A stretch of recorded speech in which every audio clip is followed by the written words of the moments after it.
Hey friends, welcome to History at Midnight. Imagine an empire so vast that a single soldier could walk for months and never leave its borders.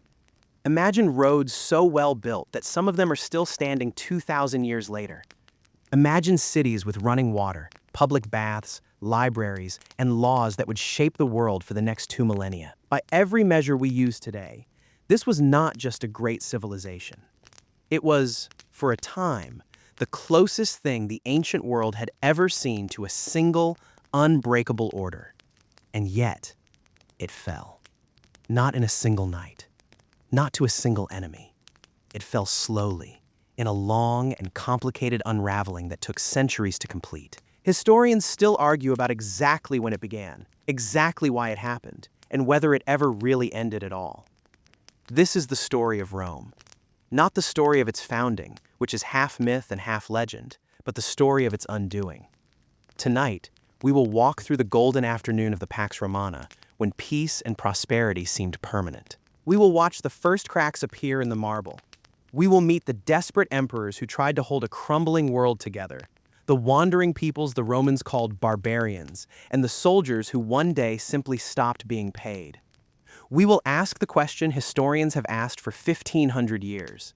Did Rome really fall, or did it simply become something else? Now, let the noise of the modern world fade away. Dim the lights, settle into something comfortable, and travel back to a world of marble forums, legionary eagles, and an empire that believed, for a little while, that it would last forever. In the year 117 AD, the Roman Empire reached the furthest extent it would ever achieve. Its borders stretched from the misty hills of northern Britain to the sun-baked sands of Mesopotamia, from the forests of Germania in the north to the deserts of Egypt in the south. A citizen of Rome could travel from the cold shores of the English Channel to the warm waters of the Persian Gulf and never once leave Roman territory. It is difficult, even now, to fully grasp the scale of what had been built. Some 5 million square kilometers of land, home to perhaps 70 million people, all answering, at least in theory, to a single man in a single city beside the Tiber River. This was the high summer of what historians call the Pax Romana, the Roman peace. It had begun roughly a century and a half earlier when the first emperor, Augustus, ended decades of brutal civil war and imposed a new kind of order on the Roman world. For the next 200 years, the empire would experience something almost unheard of in human history up to that point. Long, sustained, structural peace across an enormous and diverse territory. There were still wars, of course, fought at the frontiers against Parthians in the east, or Germanic tribes in the north. But within the borders themselves, the great cities of the Mediterranean world largely stopped fighting each other. Trade flourished. Law became predictable. And an extraordinary civilization began to bloom in the space that peace had created. To understand just how remarkable this was, you have to imagine what the alternative looked like. Before Rome, and after Rome, the Mediterranean world was a patchwork of constantly warring kingdoms, city-states, and tribal confederations. Under the Pax Romana, a merchant in Alexandria could ship grain to Rome with reasonable confidence it would not be seized by pirates or blocked by a hostile city along the way. A teacher in Gaul could read the same Latin texts being studied in Hispania or in Africa. A traveler could walk into any Roman town from Britain to Syria and find the same basic structure waiting for them. A forum, a bathhouse, a temple, an amphitheater, and Roman law standing behind it all. The physical infrastructure of this piece was staggering, even by modern standards. The Romans built over 400,000 kilometers of road across their territory, of which more than 80,000 kilometers were paved with stone. These roads were not built for sightseeing. They were built so that legions, messages, and trade goods could move quickly and reliably across enormous distances. A message could travel from Rome to the furthest corners of the empire in a matter of weeks, using the relay system of the cursus publicus, the imperial post. Soldiers could be redeployed from one crisis to another with a speed that no other ancient civilization could match. This single network of roads is, in many ways, the circulatory system that kept the entire body of the empire alive. Alongside the roads came water. Roman aqueducts carried fresh water across valleys and through mountains using nothing but gravity and extraordinarily precise engineering. The city of Rome itself, at its peak, received enough fresh water through its aqueducts to supply every resident with more clean water per day than many modern cities provide. This water fed public fountains, private homes of the wealthy, and the famous Roman baths. Vast public buildings where citizens of every class could wash, exercise, socialize, and conduct business, often for the price of a single small coin. The baths were not a luxury reserved for the elite. They were one of the great social levelers of Roman civilization, a place where a senator and a shopkeeper might find themselves soaking in the same heated pool. Above all of this stood the law. Roman law was, by the standards of its time, an astonishingly sophisticated system. It governed property, contracts, inheritance, citizenship, and criminal justice with a consistency that stretched across the entire empire. A Roman citizen in distant Britannia theoretically had access to the same legal protections as a citizen in the city of Rome itself, including, in serious cases, the right to appeal directly to the emperor. This is not to say the system was fair by modern standards. It was deeply unequal, built on a foundation of slavery, and it treated citizens and non-citizens very differently. But the sheer existence of a unified legal framework across such a vast territory was, for its time, almost unprecedented. It gave merchants confidence to trade across enormous distances. It gave provincial elites a reason to invest in Roman institutions rather than rebel against them. It gave the empire a kind of invisible scaffolding that held its visible structures together. This period also produced what later historians would call the Five Good Emperors, a remarkable run of rulers from Nerva through Trajan, Hadrian, Antoninus Pius, and finally Marcus Aurelius, spanning roughly from 96 to 180 AD. What made this period so unusual was not simply that these men were competent rulers, though most of them were. It was the method by which power passed between them. Rather than relying purely on hereditary succession, each of these emperors adopted a capable successor, often someone outside their immediate bloodline, and groomed him for power. For nearly a century, the Roman Empire was ruled not by an accident of birth, but by something closer to a meritocracy at the very top of its political system. The philosopher-emperor Trajan expanded the empire to its greatest territorial extent. Hadrian, his successor, made the deliberate choice to consolidate rather than expand further, building the famous wall in northern Britain that still bears his name, a physical line drawn between the world of Rome and the world beyond it. Marcus Aurelius, the last of this golden line, ruled as a philosopher king, writing his private meditations on Stoicism even as he led his armies against Germanic invaders on the northern frontier. Beneath these famous names, ordinary life in the Roman world during this period reached a level of comfort and predictability that would not be matched again in much of Europe for well over 1,000 years. Cities across the empire built theaters, libraries, marketplaces, and monumental public buildings, often funded by wealthy local citizens competing for status and prestige. Grain from Egypt and North Africa fed the population of Rome itself, a city that may have housed over 1 million people at its peak. An urban scale that no European city would reach again until the modern era. Trade routes stretched far beyond the empire's formal borders, reaching silk from China, spices from India, and amber from the Baltic coast. The Roman economy, while still fundamentally agricultural and dependent on slave labor, achieved a level of monetary integration and long-distance commerce that allowed goods, ideas, and people to move with a freedom that must have felt, to those living through it, like a permanent feature of the world rather than a temporary condition. And this is precisely where the illusion begins. Because to the people living inside the Pax Romana, particularly its wealthy and educated classes, the peace and prosperity of the empire did not feel like a historical moment. It felt like the natural order of things. Roman writers of this period speak of their civilization with a confidence bordering on certainty that it would simply continue. Why would it not? The legions were the most professional and effective military force the world had ever seen. The bureaucracy, however imperfect, functioned across an enormous territory. The frontiers, marked by walls, rivers, and fortified lines called the limes, seemed to hold back the world beyond with reasonable consistency. Marcus Aurelius himself, even as he fought desperate campaigns against Germanic tribes pressing on the Danube frontier, did not seem to imagine that the entire structure of the empire might one day come apart. He worried about his duties, his philosophy, his legacy. He did not, as far as we know, worry that Rome itself might cease to exist. This is the great irony at the heart of this story, and the reason this period deserves such close attention before we move forward into decline. The Pax Romana was real. The peace, the prosperity, the engineering, the law. All of it genuinely existed and genuinely improved the lives of tens of millions of people across an enormous territory. But its very success created a kind of collective blindness.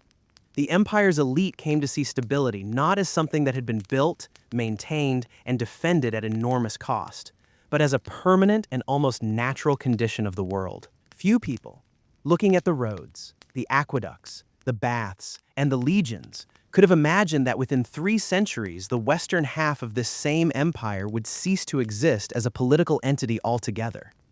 The cracks, when they came, would not announce themselves with a single dramatic moment.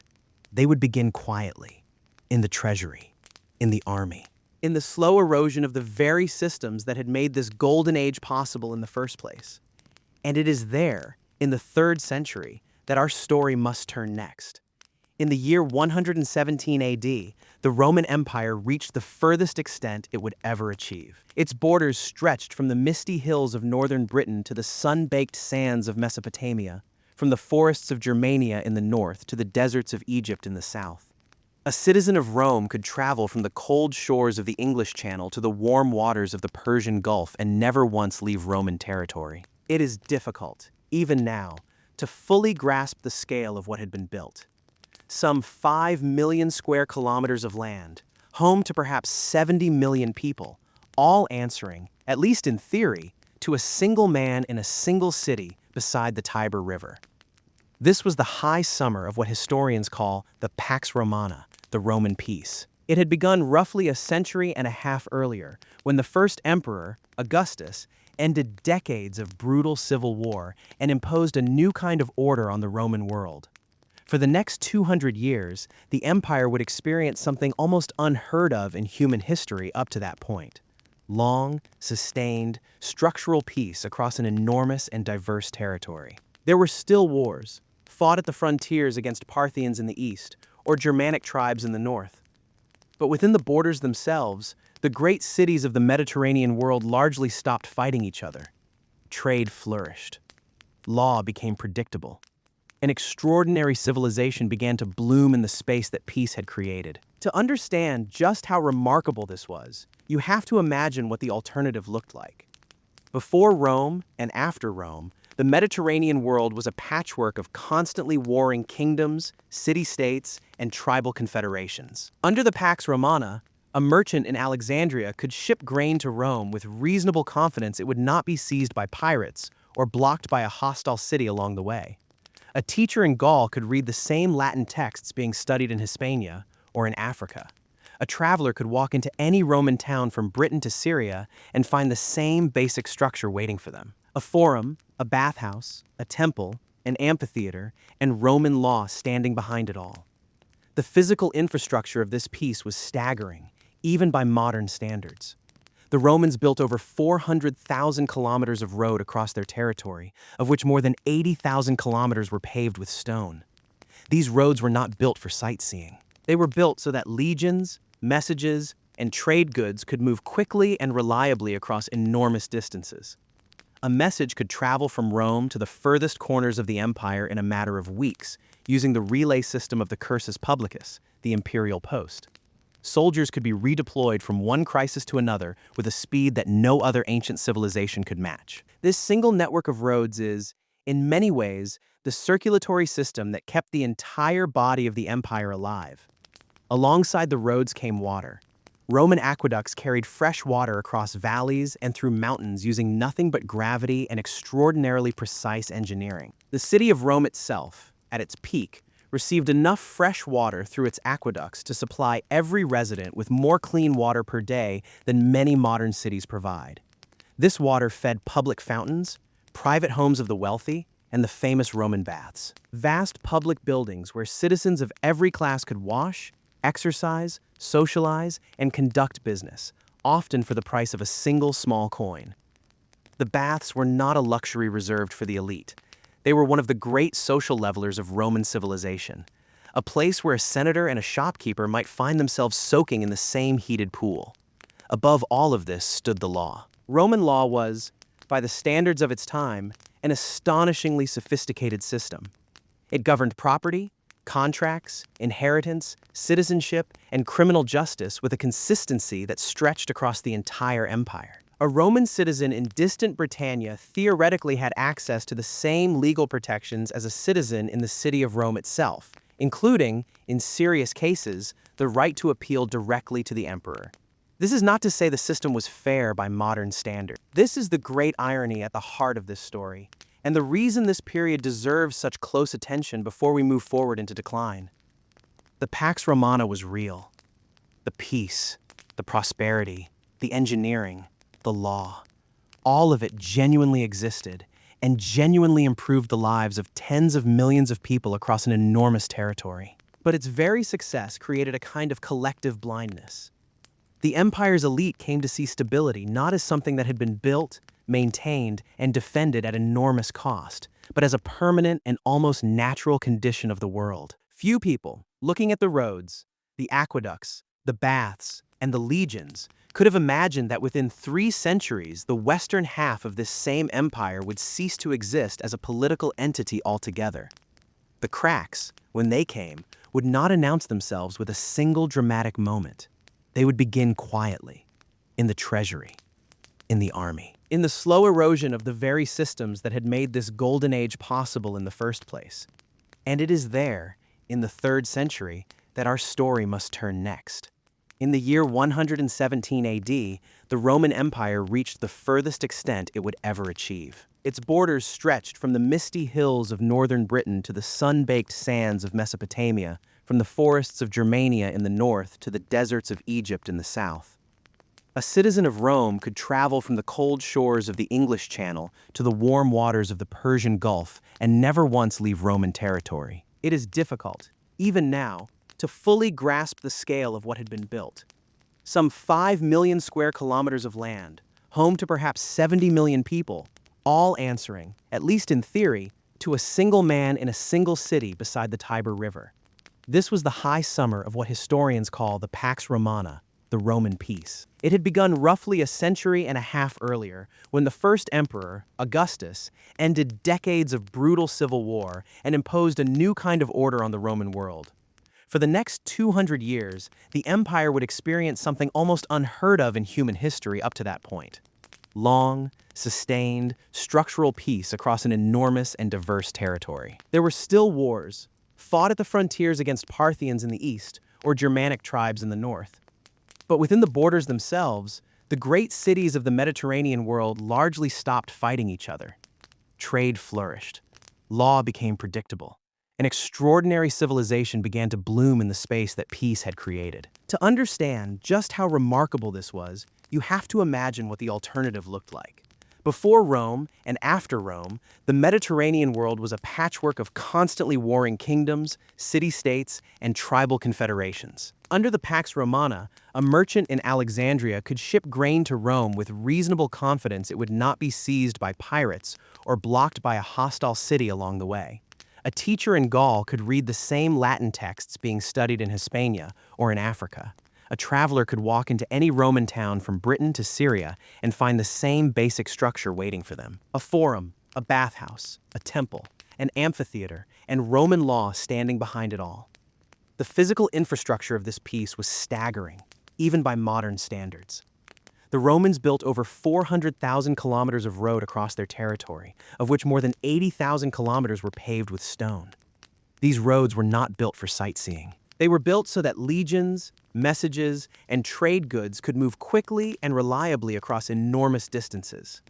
A message could travel from Rome to the furthest corners of the empire in a matter of weeks, using the relay system of the cursus publicus, the imperial post. Soldiers could be redeployed from one crisis to another with a speed that no other ancient civilization could match. This single network of roads is, in many ways, the circulatory system that kept the entire body of the empire alive. Prosperity of the empire did not feel like a historical moment. It felt like the natural order of things. Roman writers of this period speak of their civilization with a confidence bordering on certainty that it would simply continue. Why would it not? The legions were the most professional and effective military force the world had ever seen. The bureaucracy, however imperfect, functioned across an enormous territory. The frontiers, marked by walls, rivers, and fortified lines called the limes, seemed to hold back the world beyond with reasonable consistency. Marcus Aurelius himself, even as he fought desperate campaigns against Germanic tribes pressing on the Danube frontier, did not seem to imagine that the entire structure of the empire might one day come apart. He worried about his duties, his philosophy, his legacy.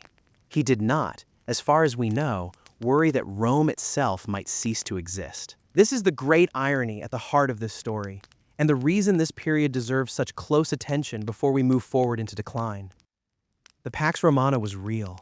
The peace, the prosperity, the engineering, the law. All of it genuinely existed and genuinely improved the lives of tens of millions of people across an enormous territory. But its very success created a kind of collective blindness. The empire's elite came to see stability not as something that had been built, maintained, and defended at enormous cost, but as a permanent and almost natural condition of the world. Few people, looking at the roads, the aqueducts, the baths, and the legions, could have imagined that within 3 centuries, the western half of this same empire would cease to exist as a political entity altogether. The cracks, when they came, would not announce themselves with a single dramatic moment. They would begin quietly, in the treasury, in the army, and in the slow erosion of the very systems that had made this golden age possible in the first place. In the year 180 AD, the philosopher-emperor Marcus Aurelius died on the northern frontier, still fighting the Germanic tribes who had spent his entire reign pressing against the Danube. With his death, the long golden chain of adopted, capable emperors came to an end. For reasons that remain debated to this day, Marcus Aurelius broke with the practice of his 4 predecessors. Rather than adopting the most capable man available to succeed him, he left the empire to his biological son, Commodus. It would prove to be one of the most consequential decisions in Roman history, and not for the better. Commodus was, by almost every account that survives, spectacularly unsuited to rule. He preferred fighting as a gladiator in the arena, an act that scandalized the Roman aristocracy, to managing the daily business of governing an empire. He neglected the frontiers his father had fought so hard to stabilize, drained the treasury, and surrounded himself with corrupt favorites. In 192 AD, he was assassinated in his bath, strangled by a wrestler hired by his own inner circle. His death did not bring stability. It brought chaos. The year that followed, 193 AD, is remembered by historians as the year of the 5 emperors. A brutal scramble for power in which the imperial throne changed hands violently, repeatedly, and almost randomly, often decided not by Senate or succession, but by whichever army happened to be the strongest and the most willing to march on Rome. This single moment reveals something that had been quietly true for a long time but had never fully surfaced. The legions, not the Senate, not the bureaucracy, and not even the bloodline of past emperors, held the real power to decide who ruled Rome.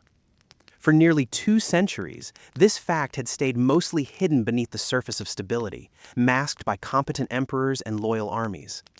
Now it was exposed for everyone to see, and once exposed, it could not be hidden again. What followed over the next century has come to be known among historians as the crisis of the 3rd century, a period stretching roughly from 235 to 284 AD that nearly tore the Roman Empire apart completely.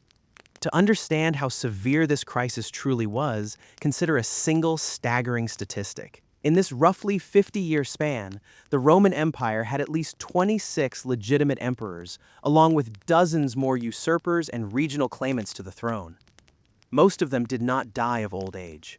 They were murdered by their own soldiers, assassinated by rivals, or killed in the endless civil wars that consumed the empire's military strength. The average reign during this period lasted barely 2 years. Some emperors held power for mere months before being cut down by the very legions that had raised them up. This relentless cycle of usurpation had a name among contemporaries, though it took later historians to fully describe its mechanics. Soldiers in the frontier provinces, increasingly disconnected from the city of Rome and increasingly aware of their own power, would proclaim their own general as emperor, usually in exchange for promised donatives, lavish cash payments meant to secure their loyalty. That general would then march toward Rome to claim the throne, fighting whichever rival emperor currently held it, or whichever other general had just been proclaimed by a different army on a different frontier. The empire's most professional military force, the very institution that had once enforced the Pax Romana, had become its own greatest threat to stability. The human and economic cost of this constant civil warfare was immense. Roman armies that should have been defending the frontiers against external threats were instead fighting each other for control of the throne.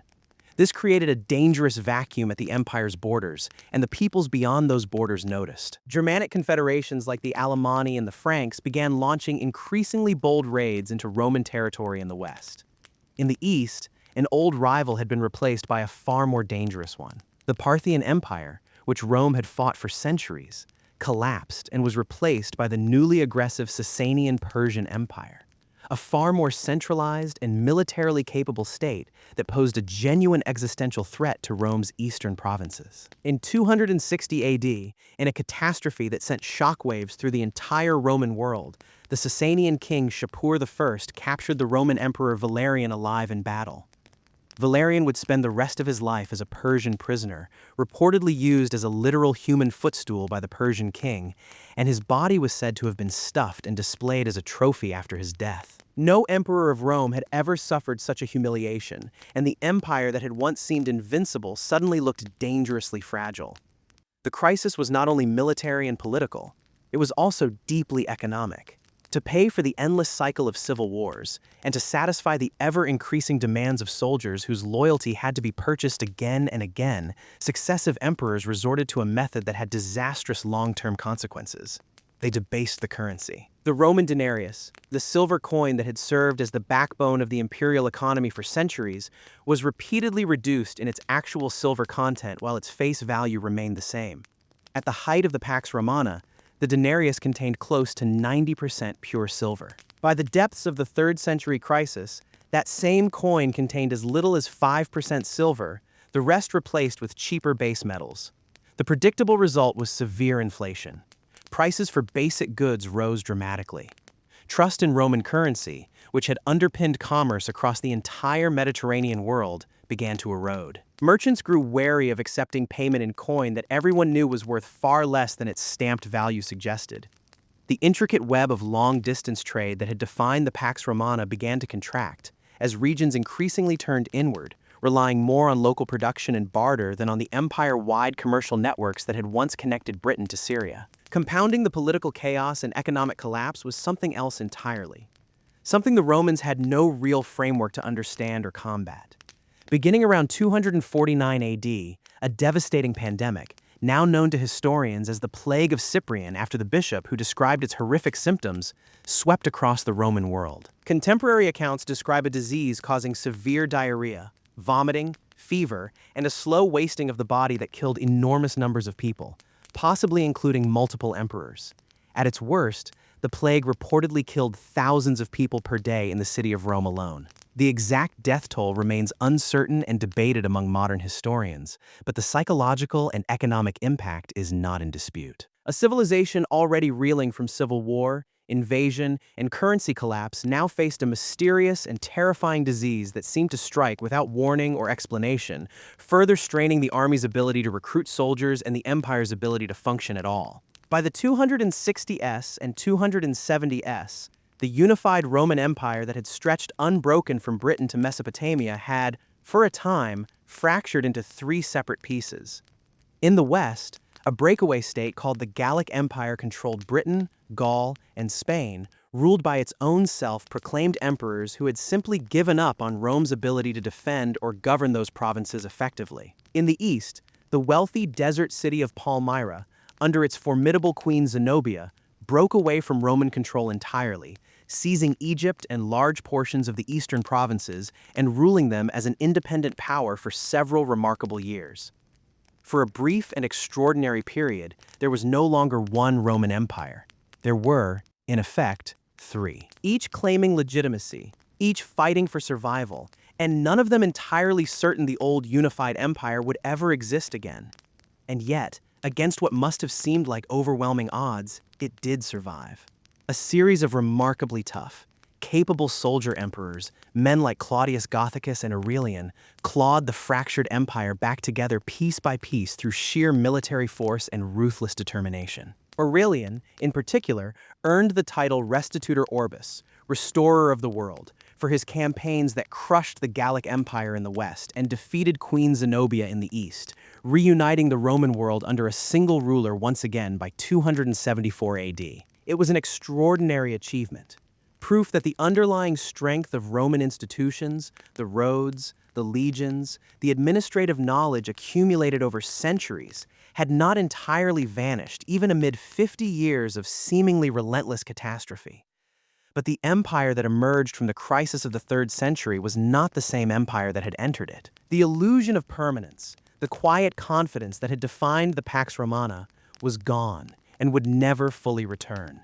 The crisis had revealed, in the starkest possible terms, just how fragile the structure of Roman power truly was beneath its marble surface. It had shown that the loyalty of the legions could not be taken for granted, that the currency could collapse, that disease could strike without warning, and that the empire's enemies, both beyond its borders and within its own army camps, were always watching for the moment of weakness. The emperors who followed, men like Diocletian, would look at the ruins of the 3rd century and conclude that the old system of governing Rome, built for a different and more confident age, could never again function as it once had. Something fundamentally new would have to be built in its place. And it is to that radical and desperate reinvention of the Roman state that our story must turn next. His name was Diocles. He was born around 244 AD in the Roman province of Dalmatia, along the eastern shore of the Adriatic Sea, to a family of such modest standing that later Roman writers, often hostile to him, claimed his parents had been slaves, or the children of slaves. Whatever the truth of his origins, they stood in sharp contrast to almost every emperor who had come before him. He was not born into senatorial wealth. He had no ancient family name to lean on. What he had was the army, the one institution in the late Roman world where a man of humble birth could still rise through raw competence. And rise he did, climbing steadily through the military ranks until he commanded the elite household cavalry, the protectors domestici, who guarded the emperor's own person. It was in this position, close to the center of imperial power, that Diocles found himself present at one of the strange, sudden deaths that had become almost routine in this era of Roman history. In 284 AD, the Emperor Numerian died under deeply suspicious circumstances while campaigning in the east, reportedly discovered dead inside his own closed litter, his body already decomposing, having apparently been killed some time earlier and concealed by those around him. The army, gathered at Nicomedia in the east, demanded answers and a new emperor in the same breath. In a scene of theatrical and calculated violence, Diocles publicly accused Numerian's father-in-law, the Praetorian prefect Aper, of the murder, and then, in front of the assembled troops, drew his sword and killed Aper himself, declaring as he did so that he had fulfilled a prophecy made to him years earlier that he would become emperor only after he had killed a boar, a play on the Latin word aper, meaning wild boar. The soldiers, moved by the spectacle and the symbolism, proclaimed him emperor on the spot. Diocles took the more formal Roman name Diocletianus, by which history would remember him, Diocletian. He still had to fight for the throne. Numerian's brother Carinus, who had been ruling the western half of the empire, refused to accept this upstart eastern general as his co-emperor and marched against him. The two armies met in 285 AD at the Battle of the Margus River in the Balkans. By most accounts, Carinus was winning the battle when he was assassinated by his own officers, men he had apparently alienated through cruelty and personal misconduct, and his army promptly surrendered to Diocletian. It was, in many ways, a fittingly chaotic and violent end to the chaotic and violent century that had produced it. But Diocletian, now sole master of the Roman world, immediately began behaving unlike almost any emperor who had come before him. He did not simply enjoy his victory. He set about diagnosing, with the cold clarity of a military engineer, exactly why the system he had just inherited kept collapsing, and what would need to change to stop it from happening again. His diagnosis, when it came, was startling in its honesty. The Roman Empire, Diocletian concluded, had simply become too large for one man to govern and defend effectively. The problem was not merely a matter of bad luck or unworthy emperors, though there had certainly been plenty of both.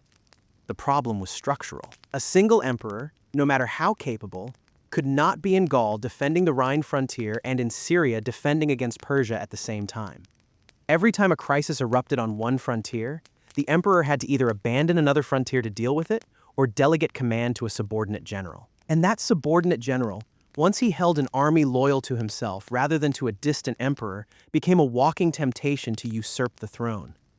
This single dynamic, repeated endlessly across 50 years, had been the engine driving the relentless cycle of civil war and assassination that defined the 3rd century crisis. The solution Diocletian devised was as audacious as it was, in the long run, fragile. If one emperor could not be everywhere at once, then there should not be one emperor. There should be 4. In 286 AD, Diocletian elevated a fellow soldier and old comrade, Maximian, first to the rank of Caesar, and then, within the year, to the full rank of co-emperor, Augustus, giving him direct authority over the western half of the empire while Diocletian himself retained the east.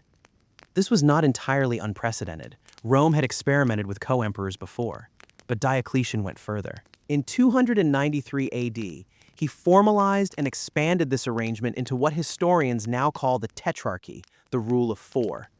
Each of the 2 senior emperors, the Augusti, would take on a junior colleague known as a Caesar, who would serve as his designated successor and as a subordinate ruler over a further subdivided portion of the empire. Diocletian, ruling the east, took Galerius as his Caesar. Maximian, ruling the west, took Constantius, later known as Constantius Chlorus, as his Caesar. The Roman Empire, for the first time in its history, was deliberately and permanently divided into 4 overlapping administrative zones, each governed by its own ruler, each responsible for defending its own section of frontier. While all 4 men were bound together, at least in theory, by ties of adopted family loyalty, shared legitimacy, and a unified body of law that still applied across the entire empire as a single legal and cultural whole. The practical effects of this arrangement were immediate and significant. No longer was there a single capital city from which the entire empire was governed. Rome itself, astonishingly, became almost a ceremonial backwater under this new system, visited only rarely by the very emperors who ruled in its name. Instead, each of the 4 tetrarchs established his own working capital, positioned close to the frontier he was responsible for defending. Diocletian based himself primarily at Nicomedia in Asia Minor, within easy striking distance of the Persian frontier. Maximian ruled from Milan in northern Italy, positioned to respond quickly to threats along the Rhine and in Gaul. Constantius operated largely from Trier, deep in Gaul itself, watching the Rhine frontier directly. Galerius established himself at Sirmium, along the Danube, the most consistently troubled frontier in the entire empire. For the first time, Roman military response to a frontier crisis could be immediate and local, handled by an emperor with full authority who was already nearby, rather than requiring weeks or months of delay while messages and armies traveled from a single distant capital. But Diocletian's reforms did not stop at simply quadrupling the number of rulers. He understood that the deeper structural weakness of the late Roman state went far beyond the question of who sat on the throne. The provincial administration itself had grown unwieldy and dangerous. Provincial governors under the old system often controlled both the civil administration and the military forces within their territory, a combination that made it dangerously easy for an ambitious governor to declare himself emperor, as had happened repeatedly during the crisis. Diocletian addressed this by dramatically increasing the number of provinces, splitting the existing roughly 50 provinces into more than 100 smaller units, each easier to administer, and each, crucially, too small for any single governor to raise a serious independent army from his own resources alone. These smaller provinces were then grouped together into 12 larger administrative regions called dioceses, each overseen by an official known as a vicar, who answered directly to one of the 4 tetrarchs. Most significantly, Diocletian formally separated civil administration from military command. Provincial governors now managed taxation, law, and civic affairs, while a separate military hierarchy, headed by officers called duces, commanded the troops stationed in each region. A governor could no longer simply turn his province's soldiers against the emperor because those soldiers no longer answered to him in the first place. The army itself underwent a parallel transformation. Diocletian recognized that the old Roman military model, built around static legions permanently garrisoned along the frontiers, had proven dangerously slow to respond when an enemy broke through at any single point. Under his reforms, and continued and expanded by his successors, the Roman military increasingly split into two distinct forces. The Limitanae were frontier troops, stationed permanently in fortified positions along the empire's borders, tasked with absorbing the first shock of any invasion and holding the line as long as possible. Behind them, further inside imperial territory, stood the comitatenses, mobile field armies that could be rushed to any threatened sector once it became clear where the real danger lay. This system traded some of the deterrent strength of the old frontier defenses for a new kind of strategic flexibility. The ability to concentrate overwhelming force wherever it was actually needed, rather than spreading every legion thin along a border that stretched for thousands of miles. None of these sweeping reforms could function, however, without money to pay for them, and it was here that Diocletian confronted perhaps the most stubborn legacy of the 3rd century crisis, the wrecked and inflated Roman economy. The old system of taxation, inconsistent and often arbitrary across different provinces, had proven wholly inadequate to fund an enlarged army and a vastly expanded bureaucracy of governors, vicars, and imperial officials. Diocletian introduced a new, empire-wide system of taxation known as the capitatio iugatio, which attempted, with remarkable administrative ambition for its time, to assess tax obligations based on a standardized combination of land quality, land area, and the labor available to work it, counted through regular empire-wide censuses conducted every 5 years. This was an extraordinary bureaucratic undertaking, requiring detailed surveys of agricultural land and population across the entire Roman world, and it represented a fundamental shift in how the Roman state related to its own citizens. Taxation became more predictable, but also far more invasive and far more relentless, reaching deep into rural life in a way the empire had never quite managed before. Diocletian also attempted, with far less success, to tackle the empire's currency crisis directly. He issued a new, more reliable gold coin and attempted several rounds of coinage reform aimed at restoring confidence in Roman money. But the inflation unleashed by decades of debasement during the 3rd century crisis proved far harder to undo than to cause. In 301 AD, in one of the most famous and ultimately unsuccessful economic interventions of the ancient world, Diocletian issued the Edict on Maximum Prices, an extraordinary attempt to legally cap the prices that could be charged for thousands of individual goods and services across the entire empire, from grain and wine to the wages of laborers and the fees of lawyers. The edict was enforced, in theory, by the threat of death for violators. In practice, it was an economic disaster. Merchants, unable to sell goods at the artificially low mandated prices without taking a loss, simply withdrew those goods from public markets entirely, creating severe shortages even as the underlying inflation that had caused the crisis continued largely unaddressed. Within a few years, the edict had quietly collapsed in practice, even though it was never formally repealed. It stood as a stark lesson in the limits of imperial authority when it tried to override the basic mechanics of supply and scarcity. Diocletian's reforms extended even into the religious life of the empire, and here his legacy would prove darker and far more consequential than he likely intended. As part of his broader project of restoring traditional Roman order and unity after decades of chaos, Diocletian came to view the growing Christian minority within the empire as a destabilizing force. A community that refused to participate in the traditional religious rites that bound Roman civic and military life together, and whose loyalty to the state was therefore, in his eyes, suspect. Beginning in 303 AD, urged on in particular by his Caesar Galerius, Diocletian launched what became known as the Great Persecution, the largest and most systematic campaign against Christians in the empire's history. Christian churches were destroyed, sacred texts were confiscated and burned, Christians were stripped of legal rights in public office, and those who refused to perform sacrifices to the traditional Roman gods faced imprisonment, torture, and execution. The persecution was carried out with varying intensity across the four tetrarchic territories, harshest in the east under Diocletian and Galerius, comparatively mild in the west under Constantius.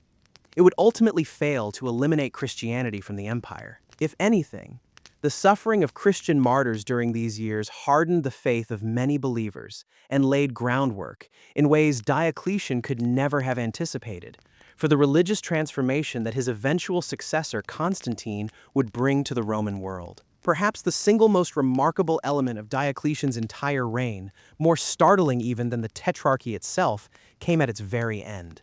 In 305 AD, after 20 years on the throne, suffering from declining health and apparently exhausted by the burdens of rule, Diocletian did something no Roman emperor had ever voluntarily done before. He retired. He formally abdicated the throne in a public ceremony at Nicomedia, and on the same day, in a coordinated ceremony in the West, he compelled his reluctant co-emperor Maximian to abdicate alongside him.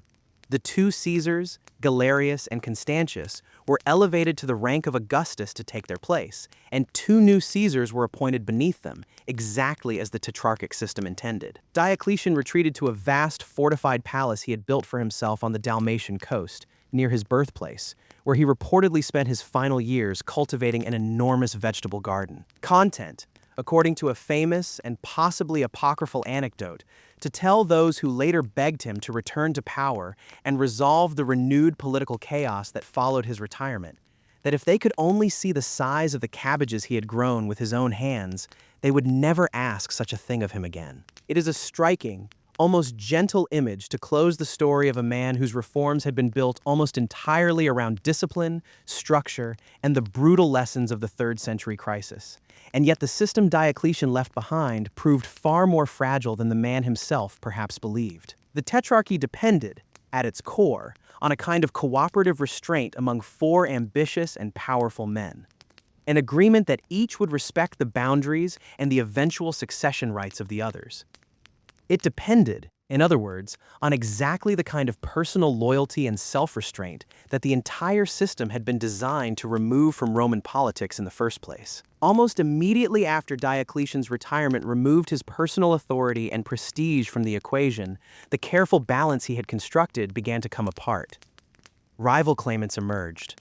Old tetrarchs and their sons jockeyed for position. Within less than 2 decades, the empire that Diocletian had so carefully divided into 4 cooperating parts would be plunged once again into a struggle for singular control. A struggle that would eventually be won by one of the most consequential figures in all of Roman history, a son of Constantius Chlorus, raised in the eastern courts of Diocletian himself, a man named Constantine. Diocletian's gamble, in the end, achieved something genuinely remarkable. He had taken an empire on the verge of total disintegration and, through sheer administrative and military reorganization, given it another century and a half of life, in some form, in the West, and far longer still in the East. The structures he created, the division of civil and military authority, the expanded and reorganized provinces, the mobile field armies, the standardized taxation system, would outlast the Tetrarchy itself by centuries, forming the basic administrative skeleton of the later Roman and Byzantine states. But the specific solution he devised to the problem of imperial succession, the cooperative rule of 4 men sharing power across a divided empire, proved to be the one part of his vision that could not survive contact with human ambition. It would take a single, ruthless, and extraordinarily capable man to recognize that lesson and respond to it, not by restoring shared power, but by reuniting the entire Roman world for one final time under a single ruler. And in doing so, to set Rome on an entirely new religious and political course that would echo for the rest of human history. It is to that man, and to the new Rome he would build, that our story now turns. Constantius Chlorus died in the summer of 306 AD in the city of Eboracum, far in the north of Britain, while campaigning against the Picts beyond Hadrian's Wall. He had ruled for just over a year as senior Augustus of the West, inheriting the title when Diocletian's carefully planned succession finally clicked into motion. At his side when he died was his son, a tall, broad-shouldered young officer in his early 30s who had spent years as something close to a hostage in the eastern courts of Diocletian and Galerius, a guarantee of his father's good behavior, before finally escaping westward to rejoin him. The soldiers gathered at Eboracum did not wait for Rome, or for the surviving senior Augustus Galerius in the east, to decide who should rule next. They raised Constantius's son onto a shield, in the old Germanic tradition of acclamation, and proclaimed him emperor on the spot.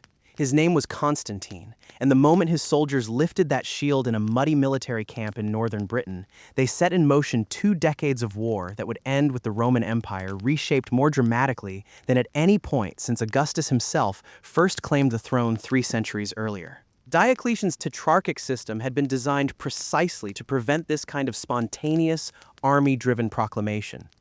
Succession was supposed to flow in an orderly line from Augustus to Caesar to newly appointed Caesar, decided by the reigning emperors themselves, not shouted into existence by a legion in a frontier camp. Galerius, the senior Augustus in the east and the man with the strongest claim to decide who should fill the vacant western throne, was furious when news of Constantine's acclamation reached him. He refused to recognize Constantine as a full Augustus, offering him instead the lesser title of Caesar, a compromise Constantine accepted for the moment, recognizing that he was not yet strong enough to force the issue.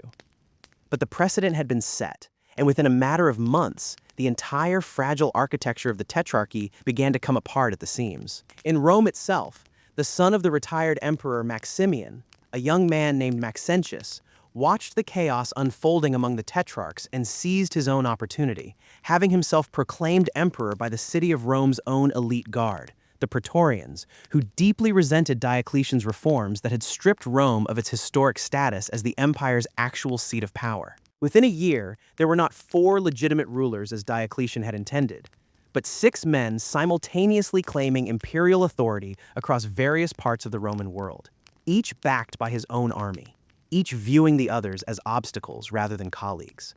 What followed has become known to historians as the era of the Tetrarchic Civil Wars, nearly 2 decades of shifting alliances, betrayals, and brutal military campaigns as these rival claimants fought to eliminate one another. Constantine, based in Gaul and Britain, spent these early years carefully building his military reputation and his power base in the West, campaigning successfully against Germanic tribes along the Rhine and earning the loyalty of his troops through genuine battlefield competence rather than inherited prestige alone. He bided his time while his rivals destroyed each other. Maximian, the retired co-founder of the Tetrarchy, attempted an ill-fated comeback, briefly allying with his own son Maxentius in Rome before the two fell out catastrophically. Maximian eventually fled to Constantine's court in Gaul, where he married his daughter Fausta to the rising young general, cementing an alliance, before later attempting to betray and overthrow his new son-in-law and being forced to suicide for his trouble. Galerius, the senior Augustus who had tried so hard to control the succession, died of a horrifying illness in 311 AD, reportedly suffering from a condition so gruesome that even his Christian enemies, whom he had recently and viciously persecuted, found themselves writing about his agonizing death with something approaching grim satisfaction. His passing removed the last figure with any real claim to enforce the old tetrarchic order, and the Roman world fractured openly into competing camps. By 312 AD, the contest for the western half of the empire had narrowed down to 2 men: Constantine, ruling Gaul, Britain, and Spain from his power base in the north, and Maxentius, who had consolidated control over Italy and North Africa from his stronghold in Rome itself. Maxentius held what should have been the stronger position. He controlled the ancient capital, with all its symbolic weight and accumulated resources. He had fortified the city extensively. He commanded a larger army than Constantine could field. Most contemporary observers, weighing the situation rationally, would likely have favored Maxentius to win any direct confrontation between the two rivals. Constantine, however, made the bold and arguably reckless decision to invade Italy directly, marching south with a smaller force, relying on speed, surprise, and the battlefield skill his troops had developed fighting Germanic tribes along the Rhine for years. He won a string of victories against Maxentius's forces in northern Italy, and by October of 312 AD, he stood outside the walls of Rome itself, facing Maxentius's main army at a crossing point on the Tiber River known as the Milvian Bridge. It is here, on the eve of this decisive battle, that one of the most consequential and most debated moments in all of Roman religious history is said to have occurred. According to later accounts, most notably those written by the Christian historian Eusebius, who claimed to have heard the story directly from Constantine himself years afterward, the emperor experienced a vision in the sky before the battle, a cross of light accompanied by words proclaiming that by this sign he would conquer. That night, in a dream, Constantine was reportedly instructed to mark the shields of his soldiers with a Christian symbol, the Chi Rho, formed from the first two Greek letters of Christ's name. Whatever the precise nature of this experience, whether a genuine vision, a natural phenomenon later reinterpreted through a religious lens, or a story embellished and refined over the years that followed, Constantine's army did march into battle the next day under some form of Christian symbol, and Constantine himself would spend the rest of his life crediting the Christian God with his subsequent victory. The battle itself, when it came, was swift and decisive. Maxentius, for reasons that remain debated, chose to fight with his back to the Tiber rather than withstand a siege behind Rome's formidable walls. When his lines broke under Constantine's assault, his retreating soldiers became trapped against the river, and a pontoon bridge constructed to support troop movements collapsed under the weight of fleeing men. Maxentius himself drowned in the chaos, his body recovered from the Tiber, and his head later paraded through the streets of Rome on a spear. A grim and unmistakable announcement that the contest for the Western Empire had ended. Constantine entered Rome in triumph, but he did not behave entirely as a conventional conquering emperor might have been expected to. He pointedly declined to perform the traditional sacrifice to Jupiter on the Capitoline Hill that had marked the triumphal entries of emperors for centuries, a small but telling omission that signaled, even at this early stage, a ruler beginning to distance himself from the old Roman religious order. More immediately significant, in 313 AD, Constantine met with Licinius, who had emerged as the dominant ruler in the eastern provinces after defeating his own rivals there, and the two men jointly issued what has become known as the Edict of Milan. This landmark proclamation granted full legal toleration to Christianity throughout the Roman Empire, ending the persecutions that Diocletian and Galerius had so violently pursued just a decade earlier, and restoring property that had been confiscated from Christian communities during those campaigns. It is difficult to overstate how dramatic a reversal this represented. A religion that had been actively hunted and brutally suppressed by the Roman state within living memory was now, suddenly, not merely tolerated but actively favored by the very emperor who controlled the western half of the empire. The alliance between Constantine and Licinius, the two men who now divided the Roman world between them, proved no more durable than any of the previous tetrarchic partnerships had been. Tensions between the two co-emperors simmered for years, erupting periodically into open warfare, until a final decisive campaign in 324 AD saw Constantine's forces decisively defeat Licinius at the Battle of Chrysopolis. Licinius surrendered and was initially spared, only to be executed the following year on accusations of plotting a renewed rebellion, removing the last rival claimant and leaving Constantine as sole, undisputed ruler of the entire Roman Empire, east and west together, for the first time since before Diocletian had divided imperial authority nearly 4 decades earlier.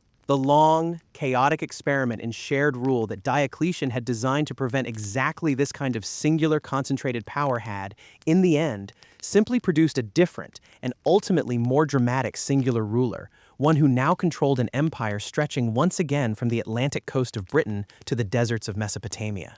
What Constantine did next would prove every bit as consequential as how he had won the throne. Rather than ruling from Rome, the ancient capital whose senate and aristocracy still carried enormous symbolic prestige, but whose practical importance to imperial administration had already been diminishing for decades under the tetrarchic system, Constantine made a decision of staggering historical weight. He chose to build an entirely new capital city, on the site of an old Greek trading colony called Byzantium, positioned on a narrow strait called the Bosphorus, the strategic waterway dividing Europe from Asia and connecting the Mediterranean Sea to the Black Sea.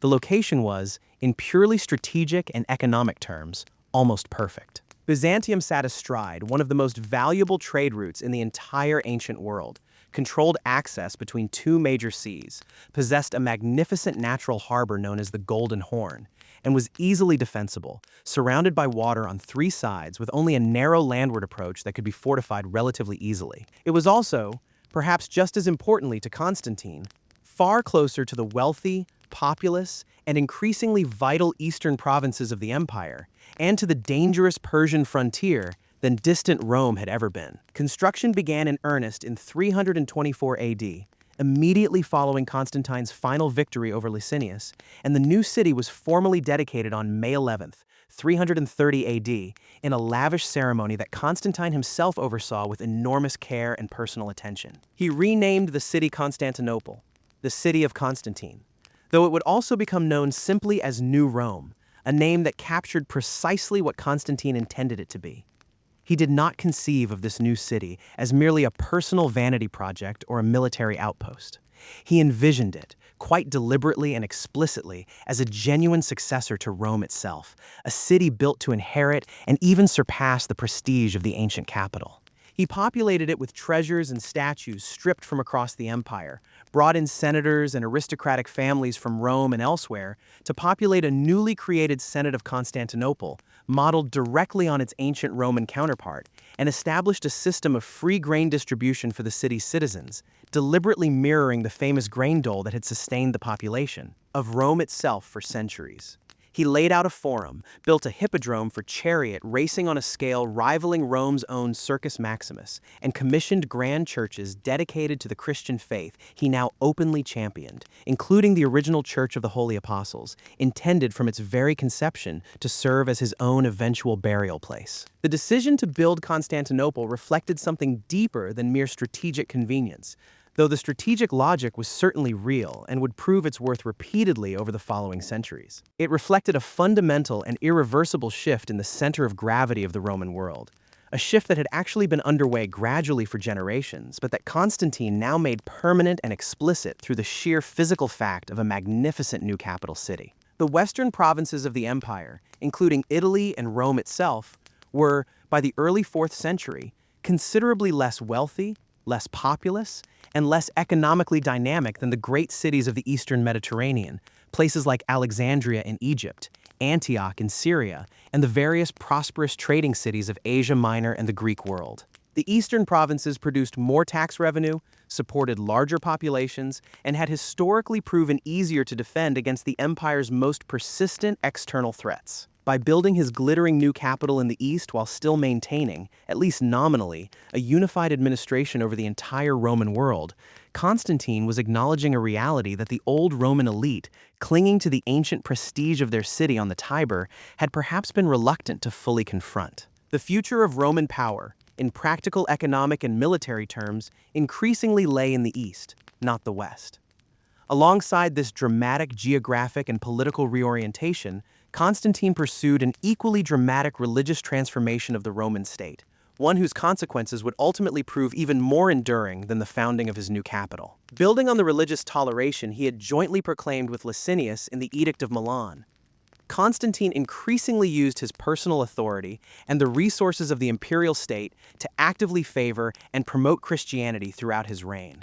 He funded the construction of magnificent churches across the empire, including the original Old St. Peter's Basilica in Rome itself, built directly atop what was believed to be the burial site of the Apostle Peter. He granted Christian clergy significant legal privileges and exemptions from certain civic duties, encouraging talented and ambitious men to enter the priesthood in growing numbers. He returned confiscated church property and provided generous state funding to Christian institutions. And in 325 AD, in perhaps his single most consequential intervention into Christian religious life, Constantine personally convened and presided over the Council of Nicaea, the first ecumenical council in the history of the Christian Church, bringing together bishops from across the Roman world to resolve a bitter and increasingly disruptive theological dispute concerning the precise nature of Christ's divinity, a controversy known as the Arian controversy. Constantine, who was not himself a theologian and whose own personal religious convictions remain a subject of genuine historical debate, nonetheless understood with shrewd political instinct that a religiously divided church threatened to become a source of dangerous civil instability within his empire, much as the old tetrarchic rivalries had once been. The council produced the Nicene Creed, a foundational statement of Christian doctrine that, in its essentials, remains central to Christian belief among the majority of Christian denominations to this very day.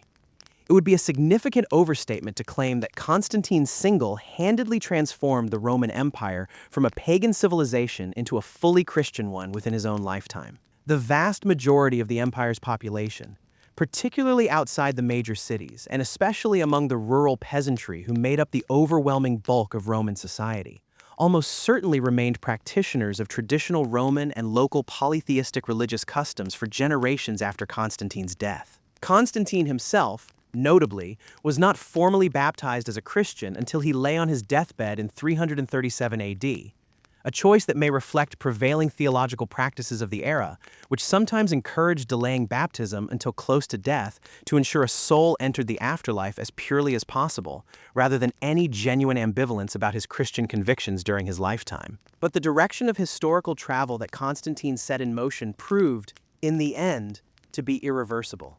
Within a few generations of his death, Christianity would move from a tolerated minority faith to the empire's officially established state religion, and the great pagan temples that had stood at the heart of Roman civic and religious life for over 1,000 years would gradually be closed, converted, or abandoned across the Roman world. When Constantine died in May of 337 AD near the city of Nicomedia, the Roman Empire he left behind looked dramatically different from the empire he had inherited as a young general acclaimed by his father's soldiers in a muddy British military camp 3 decades earlier.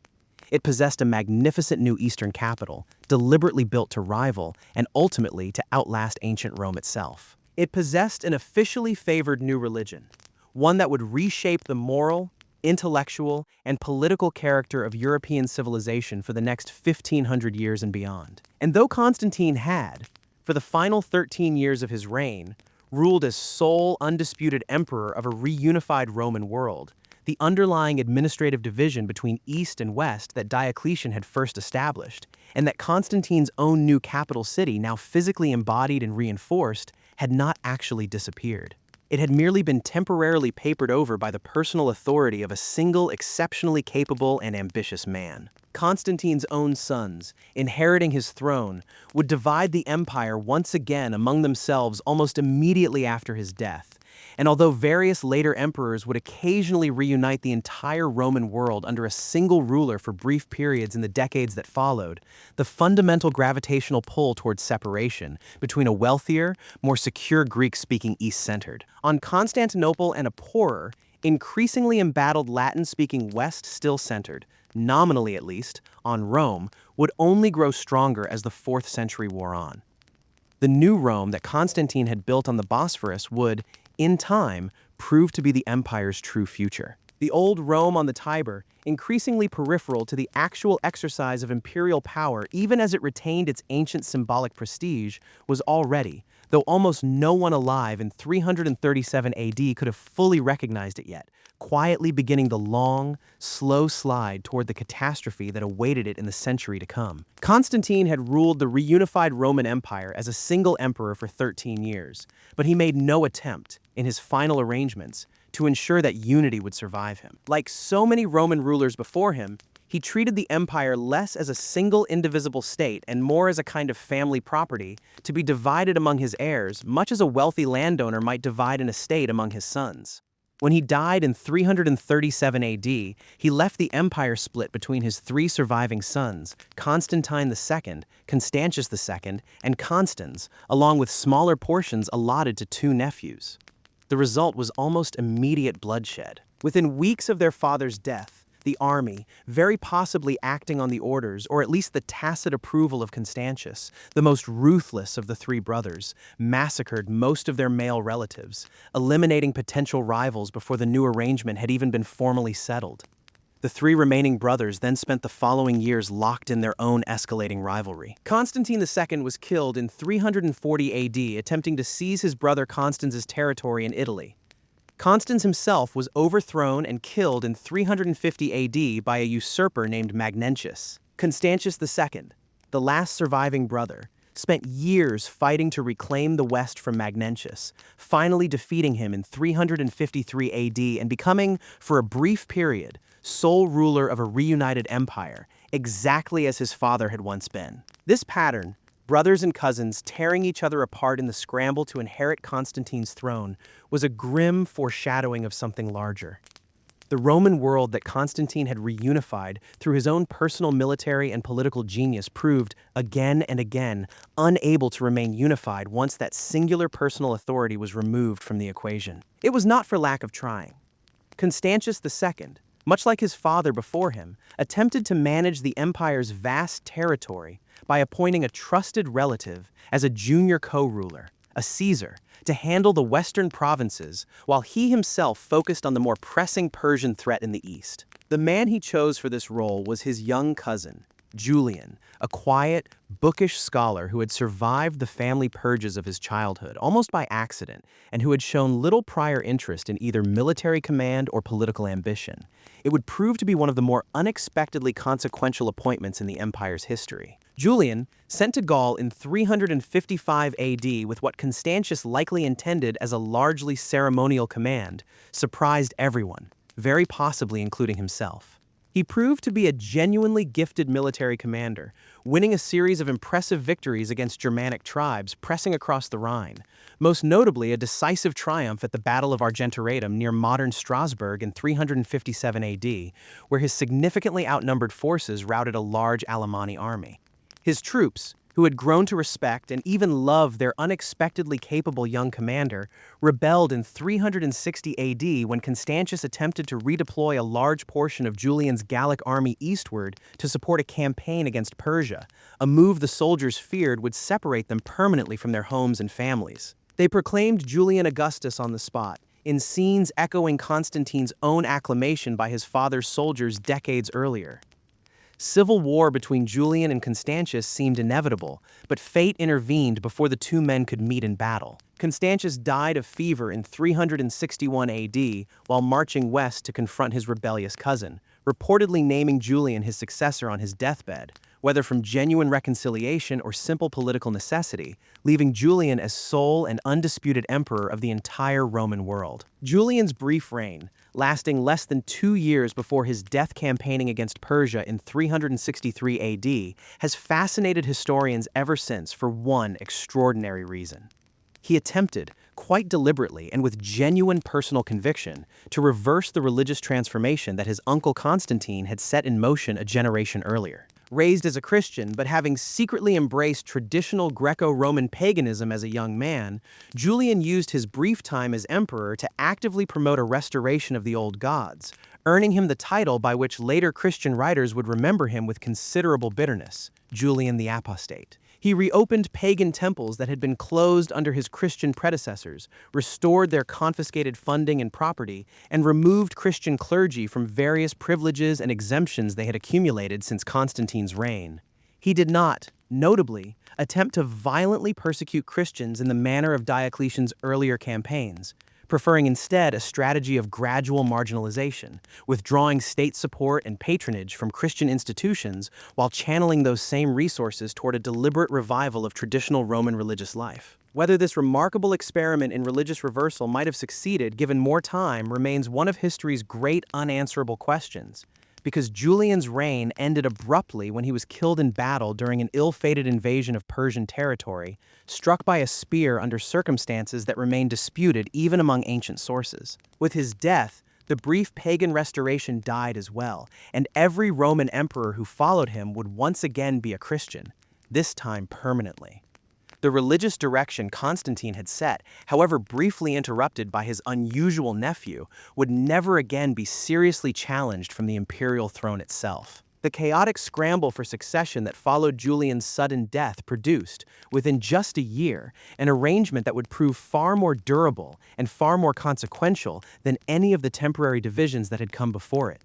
In 364 AD, a competent and respected military officer named Valentinian was chosen by the army to become emperor. Valentinian, recognizing immediately the same fundamental problem that had driven Diocletian's reforms 8 decades earlier, that the empire had simply grown too vast and too threatened on too many simultaneous fronts for one man to govern effectively, made the decision to formally divide imperial authority once again, this time along lines that would prove far more lasting than any previous arrangement. He retained personal control over the western provinces, including Italy, Gaul, Spain, Britain, and North Africa, while elevating his younger brother Valens to govern the eastern provinces, centered on Constantine's glittering new capital at Constantinople. This division of 364 AD is the moment that most modern historians point to as the true and final beginning of a permanently separate Eastern and Western Roman world, even though, crucially, almost no one living through it at the time understood it in those terms. Valentinian and Valens, and the emperors who succeeded them in the following decades, continued to think of themselves as co-rulers of a single, unified Roman Empire, merely sharing the administrative burden between two cooperating courts, exactly as Diocletian's original tetrarchic system and Constantine's later arrangements had also intended. Laws issued by one half were still meant, in principle, to apply across the entire empire. Consuls, the ancient ceremonial magistrates whose names marked the official Roman calendar year, continued to be jointly appointed, one from each half, symbolically affirming the underlying unity of the Roman state. But in practice, year by year and decade by decade, the two halves of the empire began to develop increasingly separate administrations, separate armies, separate treasuries, and increasingly separate political interests, drifting apart in ways that would eventually prove impossible to reverse. The eastern half, governed from Constantinople, possessed enormous inherent advantages that would prove decisive over the following century. Its provinces, particularly Egypt, Syria, and Asia Minor, were wealthier, more densely populated, and more thoroughly urbanized than most of the Western territories, generating tax revenue and agricultural surplus that the comparatively poorer Western provinces, increasingly disrupted by Germanic settlement and raiding, struggled to match. Constantinople itself, protected by the natural defenses of its peninsula and increasingly fortified with massive walls in the decades that followed, proved remarkably difficult for any enemy to seriously threaten, even as the city of Rome itself, far less defensible and increasingly distant from the empire's actual centers of military and economic power, grew steadily more vulnerable.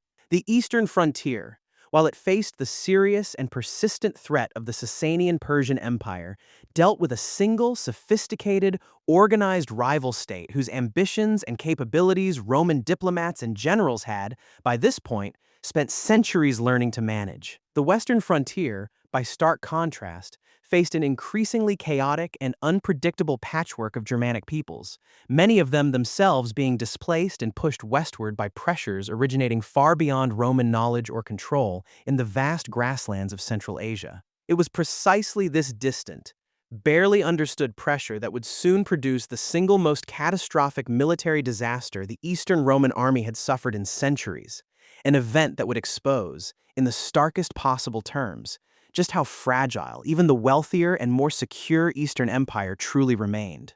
In the early 370s, a nomadic confederation known to the Romans as the Huns began appearing on the eastern fringes of the Gothic territories north of the Danube, an unfamiliar and ferocious people whose horse-mounted warfare and unfamiliar tactics terrified the Gothic peoples who encountered them. Fleeing this new and apparently unstoppable threat, a large portion of the Gothic population, perhaps numbering in the tens of thousands of men, women, and children, arrived at the Danube frontier in 376 AD and petitioned Valens, then ruling as Eastern Emperor, for permission to cross into Roman territory and settle peacefully within the empire's borders in exchange for providing military service to the Roman state. Valens, seeing a potential opportunity to bolster his army with experienced fighters at a moment when Roman recruitment was increasingly strained, granted permission for the Goths to cross the Danube and settle within imperial territory. It proved to be a catastrophic misjudgment in its execution, if not necessarily in its underlying logic. Roman officials responsible for managing the settlement and provisioning of these tens of thousands of refugees behaved with extraordinary corruption and cruelty, reportedly exploiting the desperate Goths through extortionate prices for food, in some horrifying accounts even reducing starving Gothic families to selling their own children into slavery merely to survive. The inevitable result was rebellion. The settled Goths, alongside other groups who joined their cause, rose up against Roman authority, and what had begun as a controlled resettlement of refugees quickly spiraled into a full-scale war within Roman territory itself. Valens, eager to claim personal credit for crushing this rebellion before reinforcements arriving from his nephew Gratian, the Western Emperor, could share in the glory, made the fateful decision to engage the Gothic army near the city of Adrianople on August 9th, 378 AD, without waiting for his approaching Western reinforcements. The resulting battle proved to be one of the most disastrous defeats in the entire history of Roman arms. Through a combination of poor reconnaissance, exhausting summer heat, and the unexpected arrival of Gothic cavalry that struck the Roman flank at a critical moment, the Eastern Roman field army was virtually annihilated. Contemporary estimates suggest that perhaps two-thirds of the entire Eastern Roman army present at the battle, potentially including a significant portion of the empire's most experienced soldiers, were killed in a single catastrophic afternoon. Valens himself died in the fighting. His body, never definitively identified or recovered, according to some accounts burned alive after being carried, wounded, into a small farmhouse that Gothic warriors, unaware of who they had trapped inside, subsequently set ablaze. The shockwaves from Adrianople rippled across the entire Roman world. The Christian scholar Ambrose, writing not long afterward, captured something of the era's horrified reaction, framing the battle in apocalyptic terms, as though all of humanity, the entire world, had reached its end. That framing reveals just how profoundly the disaster shook contemporary observers. For the first time since the darkest years of the 3rd century crisis, a major Roman field army had been not merely defeated but effectively destroyed by what Romans had long considered a barbarian people. And worse, that defeated army's survivors now had no choice but to allow the victorious Goths to remain settled as a substantially autonomous and heavily armed population within the empire's own borders, a precedent with troubling implications for the future. It fell to Theodosius, a Spanish-born general elevated to the Eastern throne in the desperate aftermath of Adrianople, to manage the immediate crisis. And he did so not through the decisive military reconquest that earlier emperors like Aurelian might have attempted, but through a pragmatic and historically significant treaty. In 382 AD, Theodosius negotiated a settlement allowing the Goths to remain within Roman territory as semi-autonomous allies, known as foederati, obligated to provide military service to Rome but governed substantially by their own leaders according to their own laws, rather than being fully absorbed and assimilated into the traditional Roman provincial system as earlier waves of settled peoples had generally been. This arrangement, born of military necessity after a catastrophic defeat, represented a quiet but profound shift in how the late Roman state related to the various peoples settled within and along its borders. A shift that would be repeated, with steadily diminishing Roman leverage, again and again over the following century, as the western half of the empire in particular increasingly came to rely on similar arrangements with various Germanic groups to supplement its own shrinking military manpower. Theodosius proved to be the final emperor in Roman history to rule over a genuinely reunited empire, briefly reconsolidating both the eastern and western halves under his sole personal authority after defeating a series of western usurpers in the late 380s and early 390s. He is remembered for one further, deeply consequential achievement. In 380 AD, through a proclamation known as the Edict of Thessalonica, Theodosius formally established Nicene Christianity, the doctrine affirmed at Constantine's earlier council, as the sole official and legally mandated religion of the entire Roman state, definitively ending the era of religious toleration that had prevailed, at least in principle, since Constantine and Licinius's joint edict nearly 70 years earlier. Paganism, rather than merely losing imperial favor as it had under Constantine and his Christian successors, now faced active legal suppression. Temples were closed by imperial order, traditional sacrifices were banned outright, and the ancient Greco-Roman religious world that had shaped Mediterranean civilization for well over 1,000 years was, within a single generation, pushed decisively and permanently to the margins of Roman public life.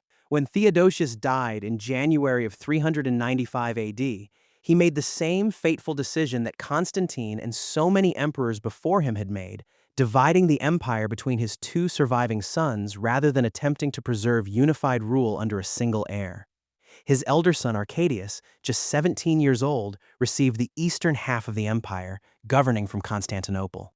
His younger son Honorius, only 10 years old at the time, received the western half, governing nominally from Rome, though actual power in the chaotic years that followed would rest largely in the hands of regents and powerful generals operating in his name. This division of 395 AD is the one that historians have come to regard, with the considerable benefit of hindsight that contemporaries themselves could not possess, as the truly final and permanent split of the Roman world. Unlike every previous division, stretching back through Valentinian and Valens, through Constantine's own sons, all the way back to Diocletian's original tetrarchy, the eastern and western halves of the empire would never again be reunited under a single ruler. They would continue to share a common legal heritage, a common religion, and for some decades still, a sense of common Roman identity and mutual obligation.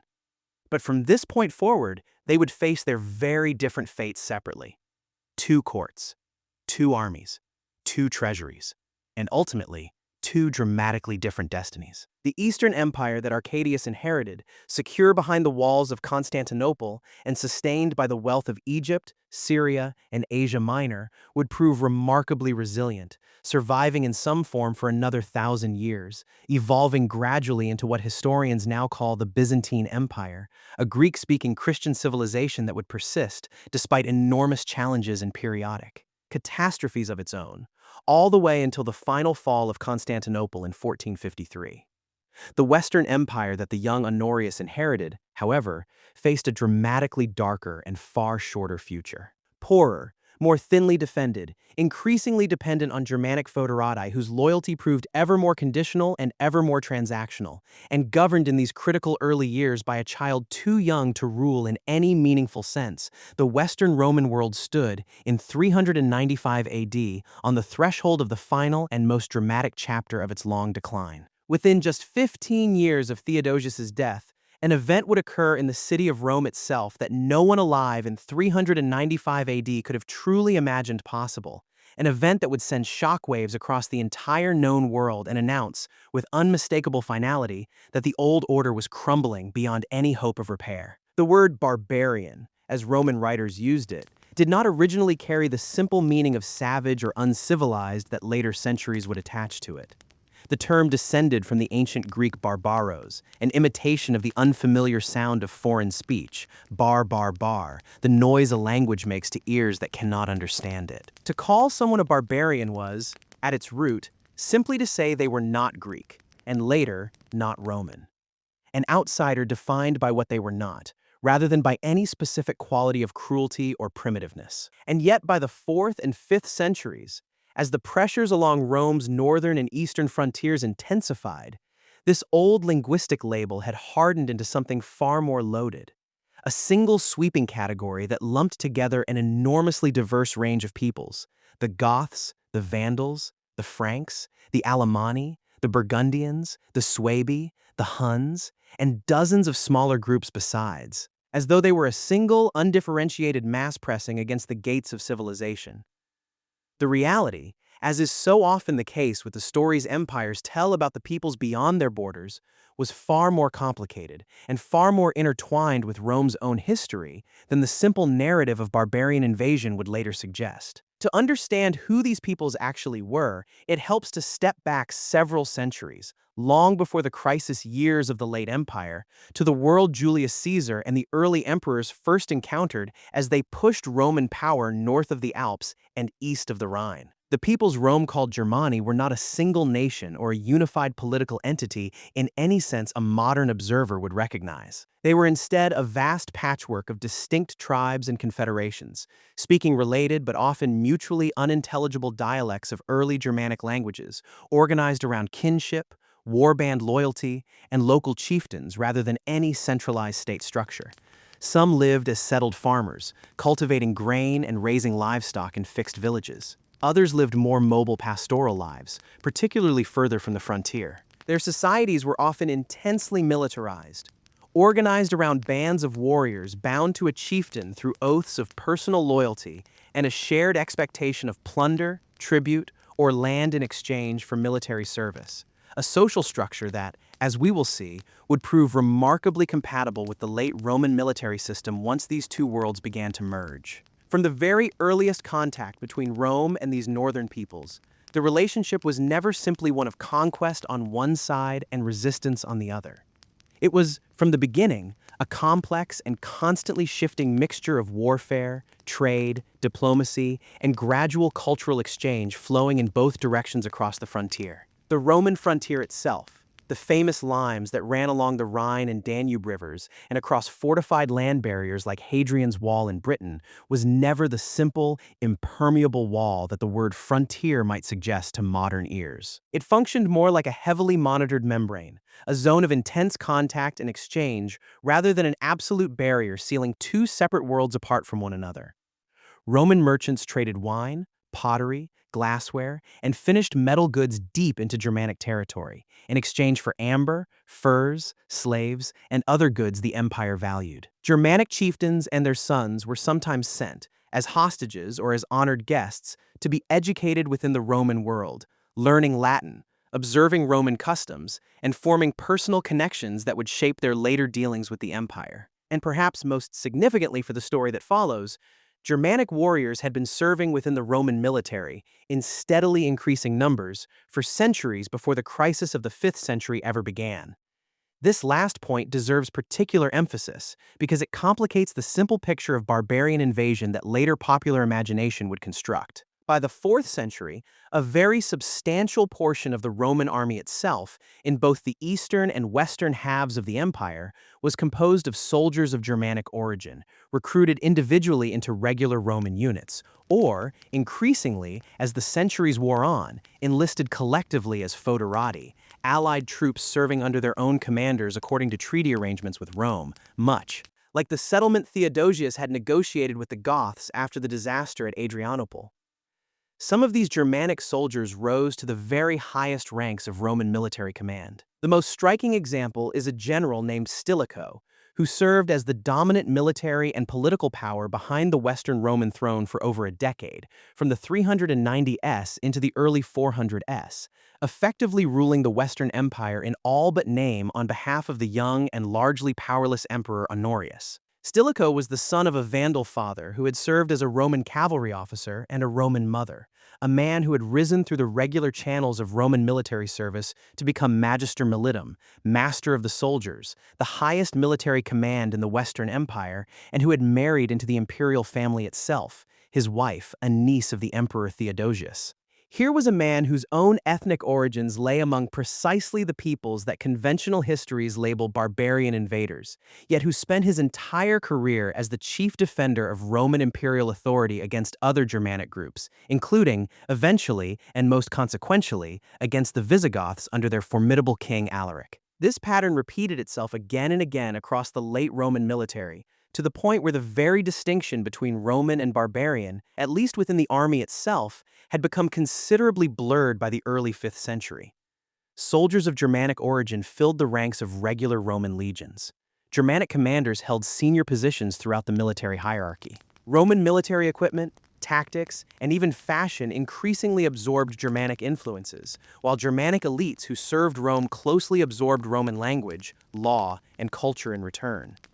The Roman army of the late 4th and early 5th centuries was not, in any simple sense, a purely Roman force defending against purely foreign barbarian attackers. It was, in significant part, itself a Roman-Germanic hybrid institution, fighting other groups of Germanic peoples who had not yet been incorporated into the Roman system, or who had grown dissatisfied with the terms of their incorporation into it. What, then, actually changed in the late 4th and early 5th centuries to transform this long-established and relatively stable pattern of frontier exchange, military recruitment, and gradual cultural mixing into the full-scale crisis that would eventually overwhelm the Western Roman state? The answer lies substantially, though not entirely, with a people who appeared on the eastern edges of the Germanic world with terrifying and unfamiliar suddenness in the 370s, the Huns. The Huns were a nomadic confederation originating from the vast steppe lands of Central Asia, organized around mounted warfare of a kind that the settled peoples of Europe,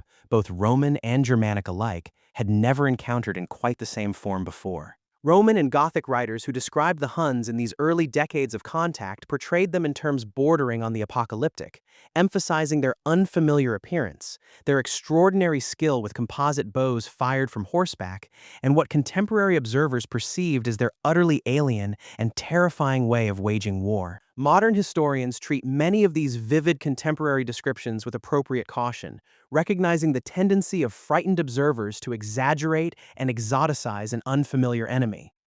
Whatever the precise reality behind these dramatic accounts, the practical effect of the Huns' arrival on the eastern fringes of Europe in the 370s was undeniable and historically decisive. The Huns rapidly subjugated or displaced the various peoples they encountered as they expanded westward, including the Ostrogoths and significant portions of the Visigothic Confederation, setting off a cascading chain reaction of displacement that would echo across the European continent for the better part of a century. It was this Hunnic pressure, not any sudden Gothic decision to abandon peaceful relations with Rome, that drove the desperate Gothic refugees to the banks of the Danube in 376 AD, seeking permission to cross into Roman territory, the very crisis that would culminate, 2 years later, in the catastrophic Roman defeat at Adrianople. The Goths who arrived at the Roman frontier in 376 AD were not, in any meaningful sense, an invading army seeking to conquer Roman territory. They were refugees fleeing an even more frightening and unfamiliar threat from further east, seeking the protection and stability that life within the Roman frontier had traditionally offered to peoples willing to accept Roman authority and provide military service in return. This reframing matters enormously for understanding what actually happened to the Western Roman Empire over the following decades, and it is a reframing that modern historians have increasingly emphasized, even as it remains genuinely debated and contested among specialists. The traditional popular narrative, inherited largely from later medieval and early modern writers looking back at Rome's fall, imagined a relatively stable and civilized Roman world being overwhelmed by waves of aggressive foreign invaders pouring across the frontier with conquest as their primary goal. The more nuanced picture that emerges from careful examination of the actual evidence suggests something considerably more complicated. A long, gradual, and often deeply intertwined process of migration, displacement,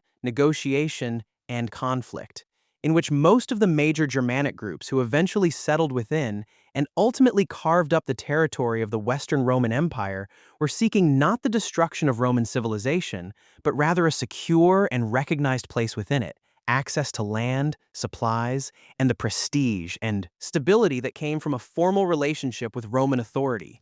Even as that authority grew steadily weaker and less able to manage these relationships on favorable terms. This does not mean, it should be emphasized clearly, that the process was peaceful or that the various Germanic peoples involved were simply passive or benevolent migrants. Warfare, raiding, and outright conquest absolutely played central roles in this unfolding story, and the human cost, for Roman provincials caught in the path of these movements, and indeed for the Germanic peoples themselves enduring their own internal conflicts and the pressures of displacement, was often severe and often genuinely brutal. The Visigoths under Alaric, whose story will occupy much of our attention in the chapter that follows, repeatedly resorted to devastating military force when their attempts to negotiate a stable and favorable settlement with Roman authorities broke down. But the underlying motivation driving Alaric and many other Germanic leaders of this era was not, generally speaking, a desire to destroy Rome and replace it with something entirely new. It was, more often, a desire to secure recognized, stable, and well-provisioned status within the existing Roman framework, whether through formal treaty, military command, land grants, or some combination of these, much as earlier generations of Germanic foederati had already achieved. The frontier itself, meanwhile, had been changing in ways that made this entire dynamic increasingly difficult for Roman authorities to manage. The old static defensive system, the network of fortified frontier garrisons and watchtowers that had defined Roman frontier policy since the early empire, had been progressively supplemented and in some areas replaced by the mobile field army system that Diocletian and his successors had developed, a system that traded some defensive depth for strategic flexibility. This shift, combined with the empire's chronic and worsening difficulty recruiting and paying sufficient numbers of native Roman soldiers, particularly in the increasingly impoverished and depopulated western provinces, created a structural dependence on Germanic manpower that grew steadily more pronounced as the 5th century approached. Roman generals and emperors needed soldiers, and Germanic peoples, whether already settled within imperial territory or pressing against its borders from outside, increasingly represented the most readily available source of that manpower. This mutual dependence,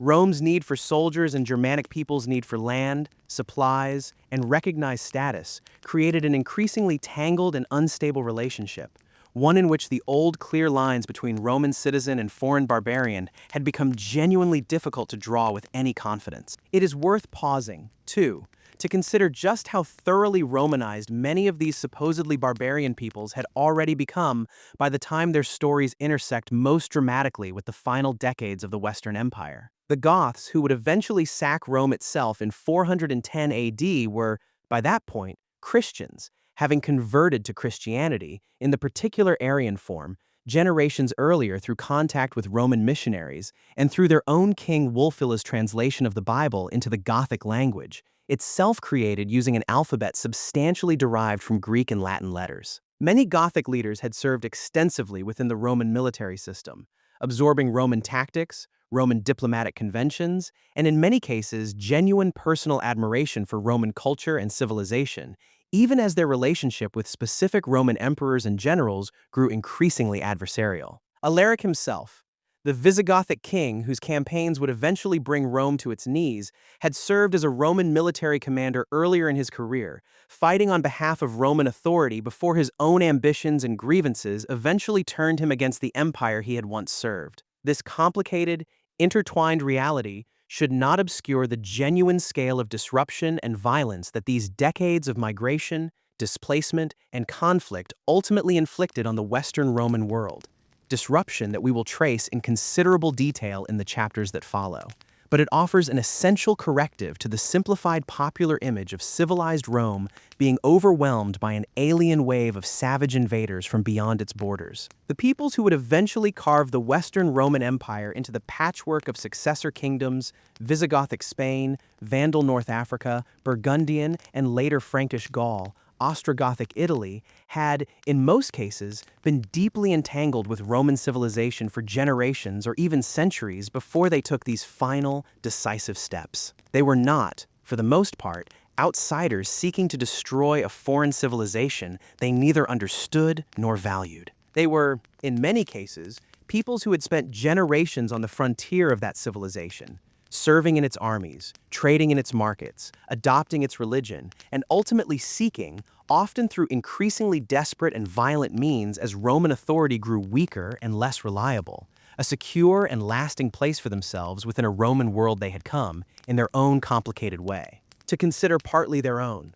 The true tragedy of the Western Empire's final decades, then, was not simply that it was invaded by hostile foreign forces from beyond its understanding.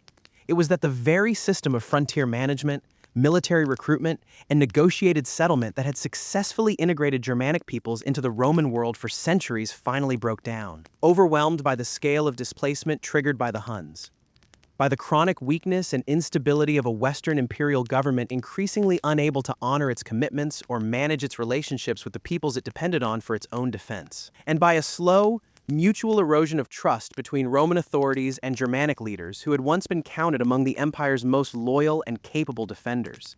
It is to the specific and dramatic unfolding of this breakdown, beginning with the rise of a Gothic king who had once served Rome faithfully and would eventually march on Rome itself, that our story must now turn. Alaric was not, when his story truly begins, an enemy of Rome. He was a Visigothic nobleman who had risen through Roman military service, leading Gothic foederati troops on behalf of the empire in campaigns against rival barbarian forces and even against rebellious Roman usurpers. What he wanted, for most of his career, was simple and consistent. He wanted formal recognition as a senior Roman general, a regular salary and supplies for his people, and a secure, legally recognized homeland for the Goths within imperial territory. He asked for this, repeatedly, through entirely legitimate channels.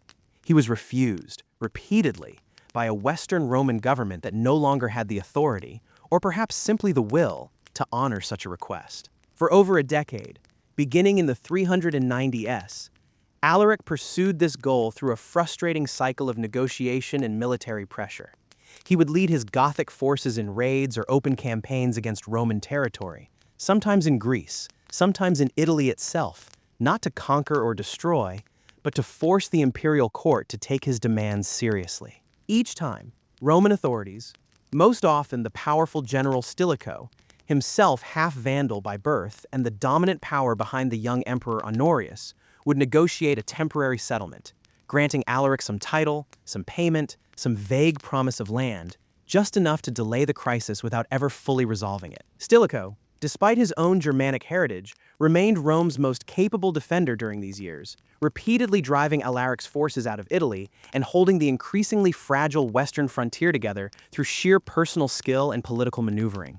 Then, in 408 AD, the Western court made a catastrophic error. Surrounded by political rivals who resented his power and whispered that his Germanic blood made his loyalty to Rome suspect, Stilicho was arrested and executed on the orders of Honorius, the very emperor he had spent over a decade protecting. In the panic and purges that followed his death, Roman soldiers across Italy turned violently on the families of Gothic foederati serving in the Roman army, killing thousands of Gothic wives and children in a wave of ethnic violence. The surviving Gothic soldiers, horrified and enraged, defected en masse to Alaric, swelling his army with veteran troops who now had nothing left to lose and every reason to seek revenge. Rome had just destroyed the one man capable of managing its relationship with the Goths and had driven thousands of trained soldiers directly into the arms of an increasingly furious Alaric. He marched on Rome itself, not once, but 3 times over the following 2 years, each time offering the imperial court a final chance to negotiate a peaceful settlement, and each time being refused or deliberately stalled by a government that seemed unable to grasp the severity of its own position. During the first siege, in 408 AD, Alaric forced the starving city to pay an enormous ransom in gold, silver, and silk simply to lift the blockade. When subsequent negotiations collapsed again, he returned in 409 AD and, in a final attempt at a political rather than military solution, installed a puppet emperor of his own choosing, a Roman senator named Priscus Attalus, hoping this might finally secure him the formal recognition he had sought for over a decade. Honorius, safely hidden behind the marshes and fortifications of Ravenna, simply refused to acknowledge any of it. Alaric's patience finally broke. In August of 410 AD, after a third siege, his forces entered Rome through the Salarian Gate, very possibly led in by slaves or sympathizers within the city itself, and for 3 days, the Visigothic army sacked the ancient capital of the Roman world. It was, by the standards of ancient warfare, a relatively restrained sack. Alaric, a Christian himself, reportedly ordered his troops to spare those who took refuge in churches, particularly the basilicas of St. Peter and St. Paul, and ancient accounts describe comparatively limited bloodshed when measured against other sieges of the era. But the psychological impact across the Roman world was immediate and seismic. Rome had not been captured by a foreign enemy in roughly 800 years, not since Gauls had briefly seized the city in the 4th century BC. The Christian scholar Jerome, writing from distant Bethlehem, described himself as struck speechless with horror at the news. The city that had conquered the entire world now conquered itself. Alaric did not long survive his triumph. Within months, he died of illness while leading his army southward through Italy, reportedly buried, according to later legend, beneath a diverted riverbed in southern Italy, along with treasure looted from Rome, so that his grave might never be found or disturbed. His Visigoths, under new leadership, would eventually move on from Italy entirely, settling permanently in southern Gaul and Spain, where they would establish one of the first and most durable of the Germanic successor kingdoms that would ultimately replace Roman authority across the western provinces. Rome itself recovered, in a purely physical sense, remarkably quickly from the sack, and the city continued to function as an important, if no longer politically central, urban center for generations afterward. But something far less tangible had been broken beyond repair. The sack of 410 AD shattered, for educated people across the Roman world, the deep and largely unexamined assumption that the city of Rome itself, the eternal city, was simply untouchable, protected by some combination of divine favor and historical inevitability from the kind of catastrophe that had befallen so many lesser cities before it. That illusion, the last meaningful fragment of the old confidence that had defined the Pax Romana 3 centuries earlier, did not survive the summer of 410 AD. By the 440s, the Huns, who had once scattered the Goths and triggered the chain of displacement that led to Adrianople, had transformed from a loose nomadic confederation into something far more dangerous, a unified and disciplined empire stretching across the plains of Central and Eastern Europe, ruled by a single formidable king. His name was Attila, and within a few short years he would become the most feared man in the entire Roman world, on both sides of the increasingly meaningless line dividing east from west. Attila came to power in 434 AD, ruling jointly with his brother Bleda before having him killed around 445 AD and becoming sole master of the Hunnic Empire. Unlike the earlier waves of Gothic refugees who had sought land and protection within Roman borders, Attila wanted something different. He wanted tribute, vast annual payments of gold extracted from Roman weakness through the simple and effective threat of devastating invasion. The Eastern Roman government, ruling from the well-defended walls of Constantinople, found this arrangement humiliating but survivable, paying enormous sums to keep Attila's armies away from their own territory while watching with growing alarm as he turned his attention westward instead. In 451 AD, Attila led a massive invasion into Gaul, his army a multi-ethnic force of Huns alongside various subject Germanic peoples he had conquered or absorbed over the preceding decades. It was here that Rome's increasingly desperate Western government achieved one final, remarkable moment of unity against a common enemy. The Western Roman general Flavius Aetius, a brilliant and ruthless commander who had spent years as a hostage among the Huns in his youth and understood Attila's methods intimately, assembled an extraordinary coalition to meet the invasion, combining the remaining Roman field army with the Visigothic kingdom that had settled in southern Gaul decades earlier, alongside Franks, Burgundians, and other Germanic allies who recognized that an unchecked Hunnic conquest threatened them every bit as much as it threatened Rome.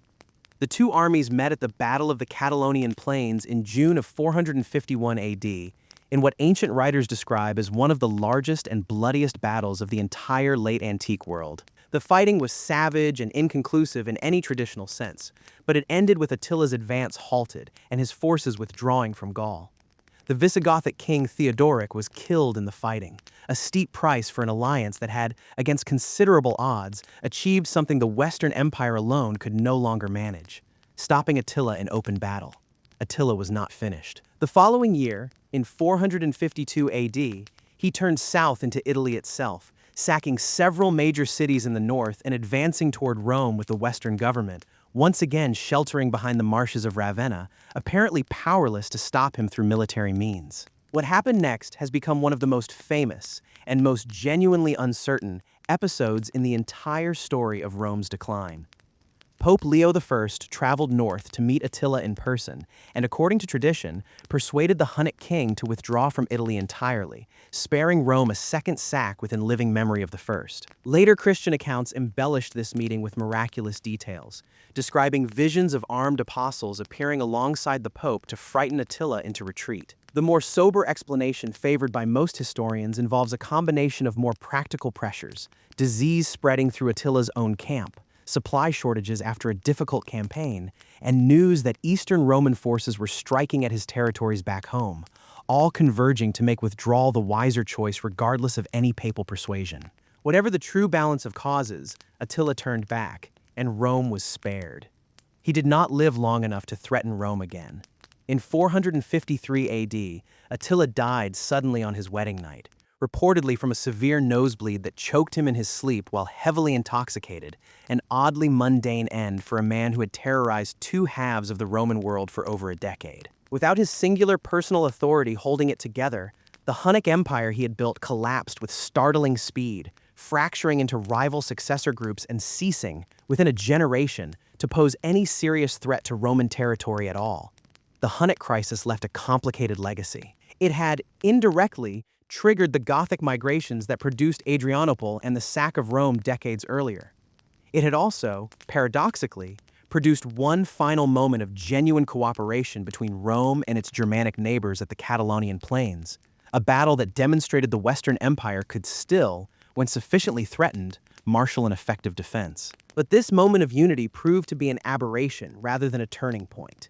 Aetius himself, the architect of that victory, and arguably the last truly capable defender the Western Empire would ever produce, was assassinated just 2 years later, murdered personally by the Emperor Valentinian III, who feared his general's growing power and popularity. Valentinian would himself be killed within months by loyal supporters of Aetius seeking revenge, plunging the Western court back into exactly the kind of self-destructive instability that had been eroding Roman authority for decades. The Hunnic storm had passed, but it left the Western Empire no stronger and considerably less capable of facing what remained of the 5th century than it had been before Attila ever crossed into Roman lands.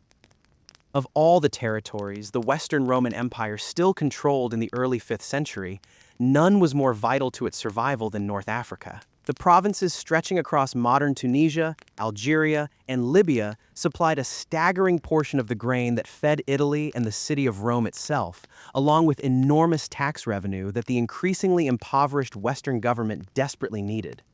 Losing North Africa would not simply cost Rome territory.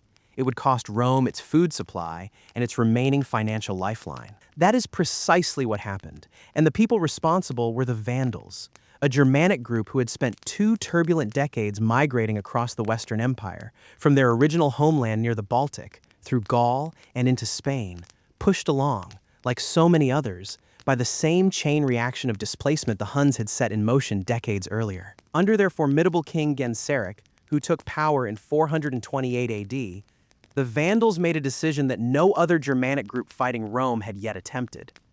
Rather than continuing to fight for land within Europe, they crossed the narrow strait at Gibraltar entirely, moving an estimated 80,000 people, warriors and families together, onto African soil in 429 AD. Roman defenses in North Africa, weakened by years of internal political rivalry between competing Roman commanders, proved unable to stop them. Genseric's forces swept eastward along the coast, and in 439 AD, in a moment of profound strategic disaster for Rome, they captured Carthage itself, the greatest city in Roman Africa and one of the wealthiest urban centers anywhere in the Western Empire. Genseric did not merely occupy Carthage. He made it the capital of an independent Vandal kingdom, and crucially, he built a navy, transforming his landlocked Germanic warband into a genuine Mediterranean sea power capable of raiding Roman shipping and coastal cities at will. The loss of Carthage and the African grain supply struck the Western Empire with devastating force, starving Italy of revenue and food at the precise moment it could least afford either. Worse followed in 455 AD, when Genseric's fleet sailed directly to Rome itself and sacked the city a second time within living memory of Alaric's assault. This time with considerably less restraint, stripping the city of treasure, statues, and even the gilded roof tiles of its temples over a full 2 weeks of plunder, an event so thorough that the word vandalism would, centuries later, be coined in direct memory of it. Unlike Alaric's Goths, Genseric's Vandals never sought reconciliation or formal status within the Roman system. They built an independent, hostile kingdom astride Rome's most valuable remaining province, controlled the sea lanes of the Western Mediterranean, and remained a thorn in Roman, and later Byzantine, affairs for over a century, until Justinian's armies finally reconquered North Africa in 533 and 534 AD. But by then, the damage to the Western Empire itself was long irreversible. The loss of Carthage in 439 AD had quietly removed the last significant pillar of Western Roman financial and material strength, leaving an empire that could no longer reliably feed itself or pay its own soldiers, a hollow shell sliding toward its final collapse. Behind every military disaster the Western Empire suffered in its final century lay a quieter, less dramatic crisis that made each defeat harder to recover from than the last. The Roman state was running out of money. And it was running out of the land, labor, and trust that money was supposed to represent. The chain of cause and effect was brutally simple. Every province lost to Vandals, Visigoths, or other settling Germanic peoples was a province that stopped paying Roman taxes. The loss of Africa in 439 AD was catastrophic, precisely because it removed not just grain, but one of the last reliably taxable territories the Western government still controlled. With each lost province, the tax burden on remaining Roman landowners grew heavier, pushing many toward ruin or toward simply abandoning cultivated land altogether rather than face assessments they could no longer pay. Roman law from this period is full of increasingly desperate decrees attempting to prevent tenant farmers from fleeing their land and local officials from quietly reducing the number of taxpayers on their books, evidence of a government watching its own revenue base visibly shrink and having no real tool to stop it. This fiscal collapse fed directly into military collapse, and the two reinforced each other in a downward spiral that became almost impossible to escape. Without sufficient tax revenue, the Western government could not pay, equip, or reliably recruit Roman soldiers, forcing it to rely ever more heavily on Germanic foederati, who demanded land, supplies, or outright payment as the price of their loyalty, payments the treasury increasingly struggled to provide. Unpaid or unreliably paid foederati grew restless, sometimes turning to plunder of Roman territory simply to survive, which further damaged the tax base, which further starved the military of resources, which made the empire still more dependent on the very forces it could no longer afford to satisfy. The coinage itself told the same story in miniature. Gold currency, the aureus and later the solidus, remained relatively stable throughout this period, but it increasingly concentrated in the hands of the wealthy and powerful, used for major transactions, land purchases, and securing the loyalty of generals and foederati leaders, while ordinary commerce depended on bronze and debased silver coinage that continued losing value, eroding the everyday economic confidence that had once allowed goods and labor to move freely across the empire. Regional economies, increasingly cut off from secure long-distance trade by piracy, war, and the loss of unified Roman administration, turned inward, relying more on local production and barter than on the empire-wide commercial networks that had defined Roman prosperity for centuries. By the middle of the 5th century, the Western Roman government controlled little more than Italy itself, parts of Gaul, and fragments of other provinces, a tax base, a fraction of what it had been even a century earlier, yet still expected to fund an army, a court, and an administration built for a far larger and wealthier state. The empire was not simply losing battles. It was running out of the basic financial means to ever fight, or recover from, another one. The army that had once conquered the Mediterranean world bore little resemblance, by the mid-5th century, to the disciplined legions of the Pax Romana. What remained of Rome's Western military was a patchwork of shrinking regular units, increasingly outnumbered by Germanic foederati who fought under their own commanders, by their own customs, and according to their own shifting loyalties rather than any deep allegiance to the Roman state itself. This was not, as we have seen, a sudden development. Germanic recruitment into Roman forces stretched back centuries. But by this point in the empire's decline, the balance had tipped decisively. Roman generals increasingly were themselves of Germanic origin, men like Ricimer, a general of mixed Suebi and Visigothic descent who, after Aetius's assassination, became the dominant power behind the Western throne for nearly 2 decades. Ricimer did not seek the imperial title for himself, likely because his barbarian ancestry would have made such a claim impossible to sustain among the Roman aristocracy, but he made and unmade emperors at will, installing and deposing a rapid succession of largely powerless puppet rulers as it suited his own interests and those of the army factions he commanded. This arrangement revealed a military that had become hollow in a very specific sense. It still possessed soldiers, sometimes skilled and battle-hardened ones. What it lacked was a stable, unified command structure loyal to the Roman state as an institution rather than to whichever general currently controlled pay and plunder. Foederati contingents, recruited from Goths, Burgundians, Franks, and other groups, fought for Rome when it suited their own interests and abandoned or turned against Roman authority when it did not, a pattern visible again and again across these final decades. The distinction between a Roman army defending the empire and a collection of armed Germanic warbands occasionally cooperating with a Roman court had, in practical terms, nearly disappeared. Without reliable pay, regular Roman recruitment dried up further, deepening dependence on foederati who demanded land and supplies the treasury increasingly could not guarantee. Desertion and outright defection became common. Entire provinces, including much of Britain, Spain, and large portions of Gaul, were effectively abandoned by Roman military authority, not through formal surrender but through simple absence, as the central government in Italy no longer possessed the soldiers or the money to defend or even meaningfully govern them. By the 470s, the Western Roman army, in any traditional sense, scarcely existed at all.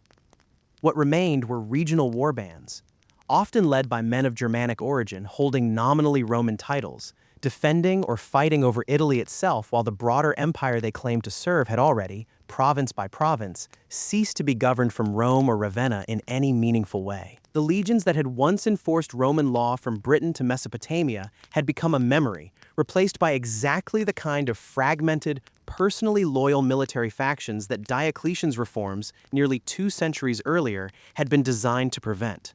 Between 455 and 476 AD, the Western throne changed hands 9 times. Few of these emperors ruled by their own authority. Most were installed, and later discarded, by the real power brokers of the age, Germanic generals like Ricimer, who commanded the loyalty of what remained of the army and found it more convenient to rule through a compliant figurehead than to claim the purple themselves. Avitus, Majorian, Libius Severus, Anthemius, Olybrius, Glycerius, Julius Nehapas. The names blur together precisely because so few of these men held any genuine independent power. Majorian briefly stood out, an energetic ruler who attempted real military reform before Ricimer, threatened by his ambition, had him arrested and executed in 461 AD. The lesson was unmistakable. Any emperor who tried to rule rather than merely reign would not last. By the 470s, the imperial title itself had become almost incidental, a symbolic prize fought over by generals who held the real power regardless of who wore the crown. Rome still had an emperor. It no longer, in any meaningful sense, had an empire behind him. In 475 AD, a general named Orestes, a Roman who had once served as a secretary to Attila the Hun decades earlier, seized control of the Western government and installed his own teenage son as emperor. The boy's name was Romulus, a name heavy with unintended irony, the same name as the legendary founder of Rome over 12 centuries earlier. Roman writers, perhaps already sensing the bitter symbolism, gave him the diminutive nickname Augustulus, Little Augustus, mocking both his youth and the hollowed-out grandeur of the title he now held. Orestes ruled in his son's name much as Ricimer and other generals had ruled through puppet emperors before him, but he made one fatal miscalculation. The army he commanded was composed substantially of Germanic foederati, soldiers who had served Rome for land and pay for generations, and in 476 AD, these soldiers demanded that Orestes grant them formal ownership of a third of the land in Italy itself, the same kind of settlement Germanic troops had already received in Gaul, Spain, and elsewhere. Orestes refused. It was a request, in truth, little different from arrangements Rome had granted elsewhere for decades, but Orestes, perhaps clinging to some final notion of Roman sovereignty over Italian soil, would not yield. His soldiers rebelled. Led by a capable officer named Odoacer, himself of mixed Germanic origin, the army killed Orestes and marched on Ravenna. Odoacer deposed the young Romulus Augustulus without violence, reportedly moved by the boy's youth and helplessness, granting him a pension and sending him into quiet retirement in a villa near Naples, where he likely lived out the rest of his life in obscurity, his ultimate fate unrecorded by history. What Odoacer did next was, in its own way, more significant than the deposition itself. Rather than naming a new puppet emperor and continuing the charade that had defined Western Roman politics for the previous 2 decades, he simply did not appoint one at all. He sent the imperial regalia, the diadem and purple robes of Roman authority, east to Constantinople, with a message declaring that the Western Empire no longer required a separate emperor of its own, and that he would govern Italy as a king under the nominal authority of the Eastern Emperor Zeno instead. The date traditionally given for this moment, September 4th, 476 AD, has become the single most famous marker in the entire story of Rome's fall, the year history books most often cite as the end of the Western Roman Empire. Yet it is worth pausing on just how quiet, almost anticlimactic, this supposedly world-ending moment actually was. There was no final apocalyptic battle, no last desperate stand. An empire that had once stretched from Britain to Mesopotamia simply stopped appointing an emperor in its own western capital, and largely, the world continued on much as it had the day before. Here lies the great irony historians return to again and again. In 476 AD, nothing called the Roman Empire actually disappeared. The eastern half, governed from Constantinople, continued uninterrupted, its emperors still calling themselves Roman, its citizens still calling themselves Romaeoi, Romans, for another 1,000 years. We call this surviving state the Byzantine Empire today, but that name was invented centuries later by Western historians. The people living in Constantinople in 476 AD, and for the next 10 centuries, never used it. To them, there had been no fall at all. The Roman Empire simply continued, smaller, transformed, increasingly Greek in language and culture, but unbroken in its own understanding, all the way until Ottoman forces finally captured Constantinople in 1453. So did Rome fall in 476 AD, or did it merely lose its western half while the empire itself endured for another millennium? The honest answer is both, depending entirely on which Rome you mean. The city, the western provinces, or the idea of Roman authority itself, an idea that, as we will see, refused to die quite so easily. For ordinary people living through these final Western decades, the fall of empire rarely arrived as a single dramatic event. It arrived as absence, a tax collector who stopped coming, a road no longer repaired, a market with fewer goods from fewer distant places. Cities shrank. Public baths, once free and central to daily life, gradually closed as municipal funds dried up. Long-distance trade goods, fine pottery, Eastern spices, African olive oil became rarer and more expensive, replaced by simpler local production. Yet life continued. Farmers still farmed, now often under the protection of a local Germanic lord rather than a distant Roman governor. Christian bishops increasingly filled the administrative vacuum left by retreating imperial authority, becoming the most stable and trusted figures in many former Roman towns. Latin remained the language of law, religion, and education, even as new Germanic kingdoms took political control. For most people, the practical difference between a Roman tax collector and a Gothic one may have mattered less than simply surviving the harvest. Rome did not vanish from daily life all at once. It faded, generation by generation, into something new being built quietly on its foundations. Rome never truly disappeared. It dissolved into the world that came after it. The Latin language splintered into Italian, French, Spanish, Portuguese, and Romanian, spoken today by hundreds of millions. Roman law still underpins legal systems across Europe and beyond. The Christian Church, which Constantine elevated and Theodosius made supreme, carried Roman administrative structure and Latin language forward through the Middle Ages, long after emperors stopped ruling from Italy. Even the Germanic kingdoms that replaced Rome borrowed its institutions, its coinage, its bureaucratic habits, ruling as much through Roman methods as through their own traditions. Centuries later, Charlemagne would be crowned Holy Roman Emperor, and rulers from Russia to the Ottoman Empire would claim the title of Caesar for themselves, Tsar, Kaiser, each word a small linguistic fossil of Rome's enduring shadow. Perhaps that is the real lesson of Rome's collapse. Empires end, but rarely all at once, and rarely completely. They fade, fracture, and scatter their pieces into whatever comes next.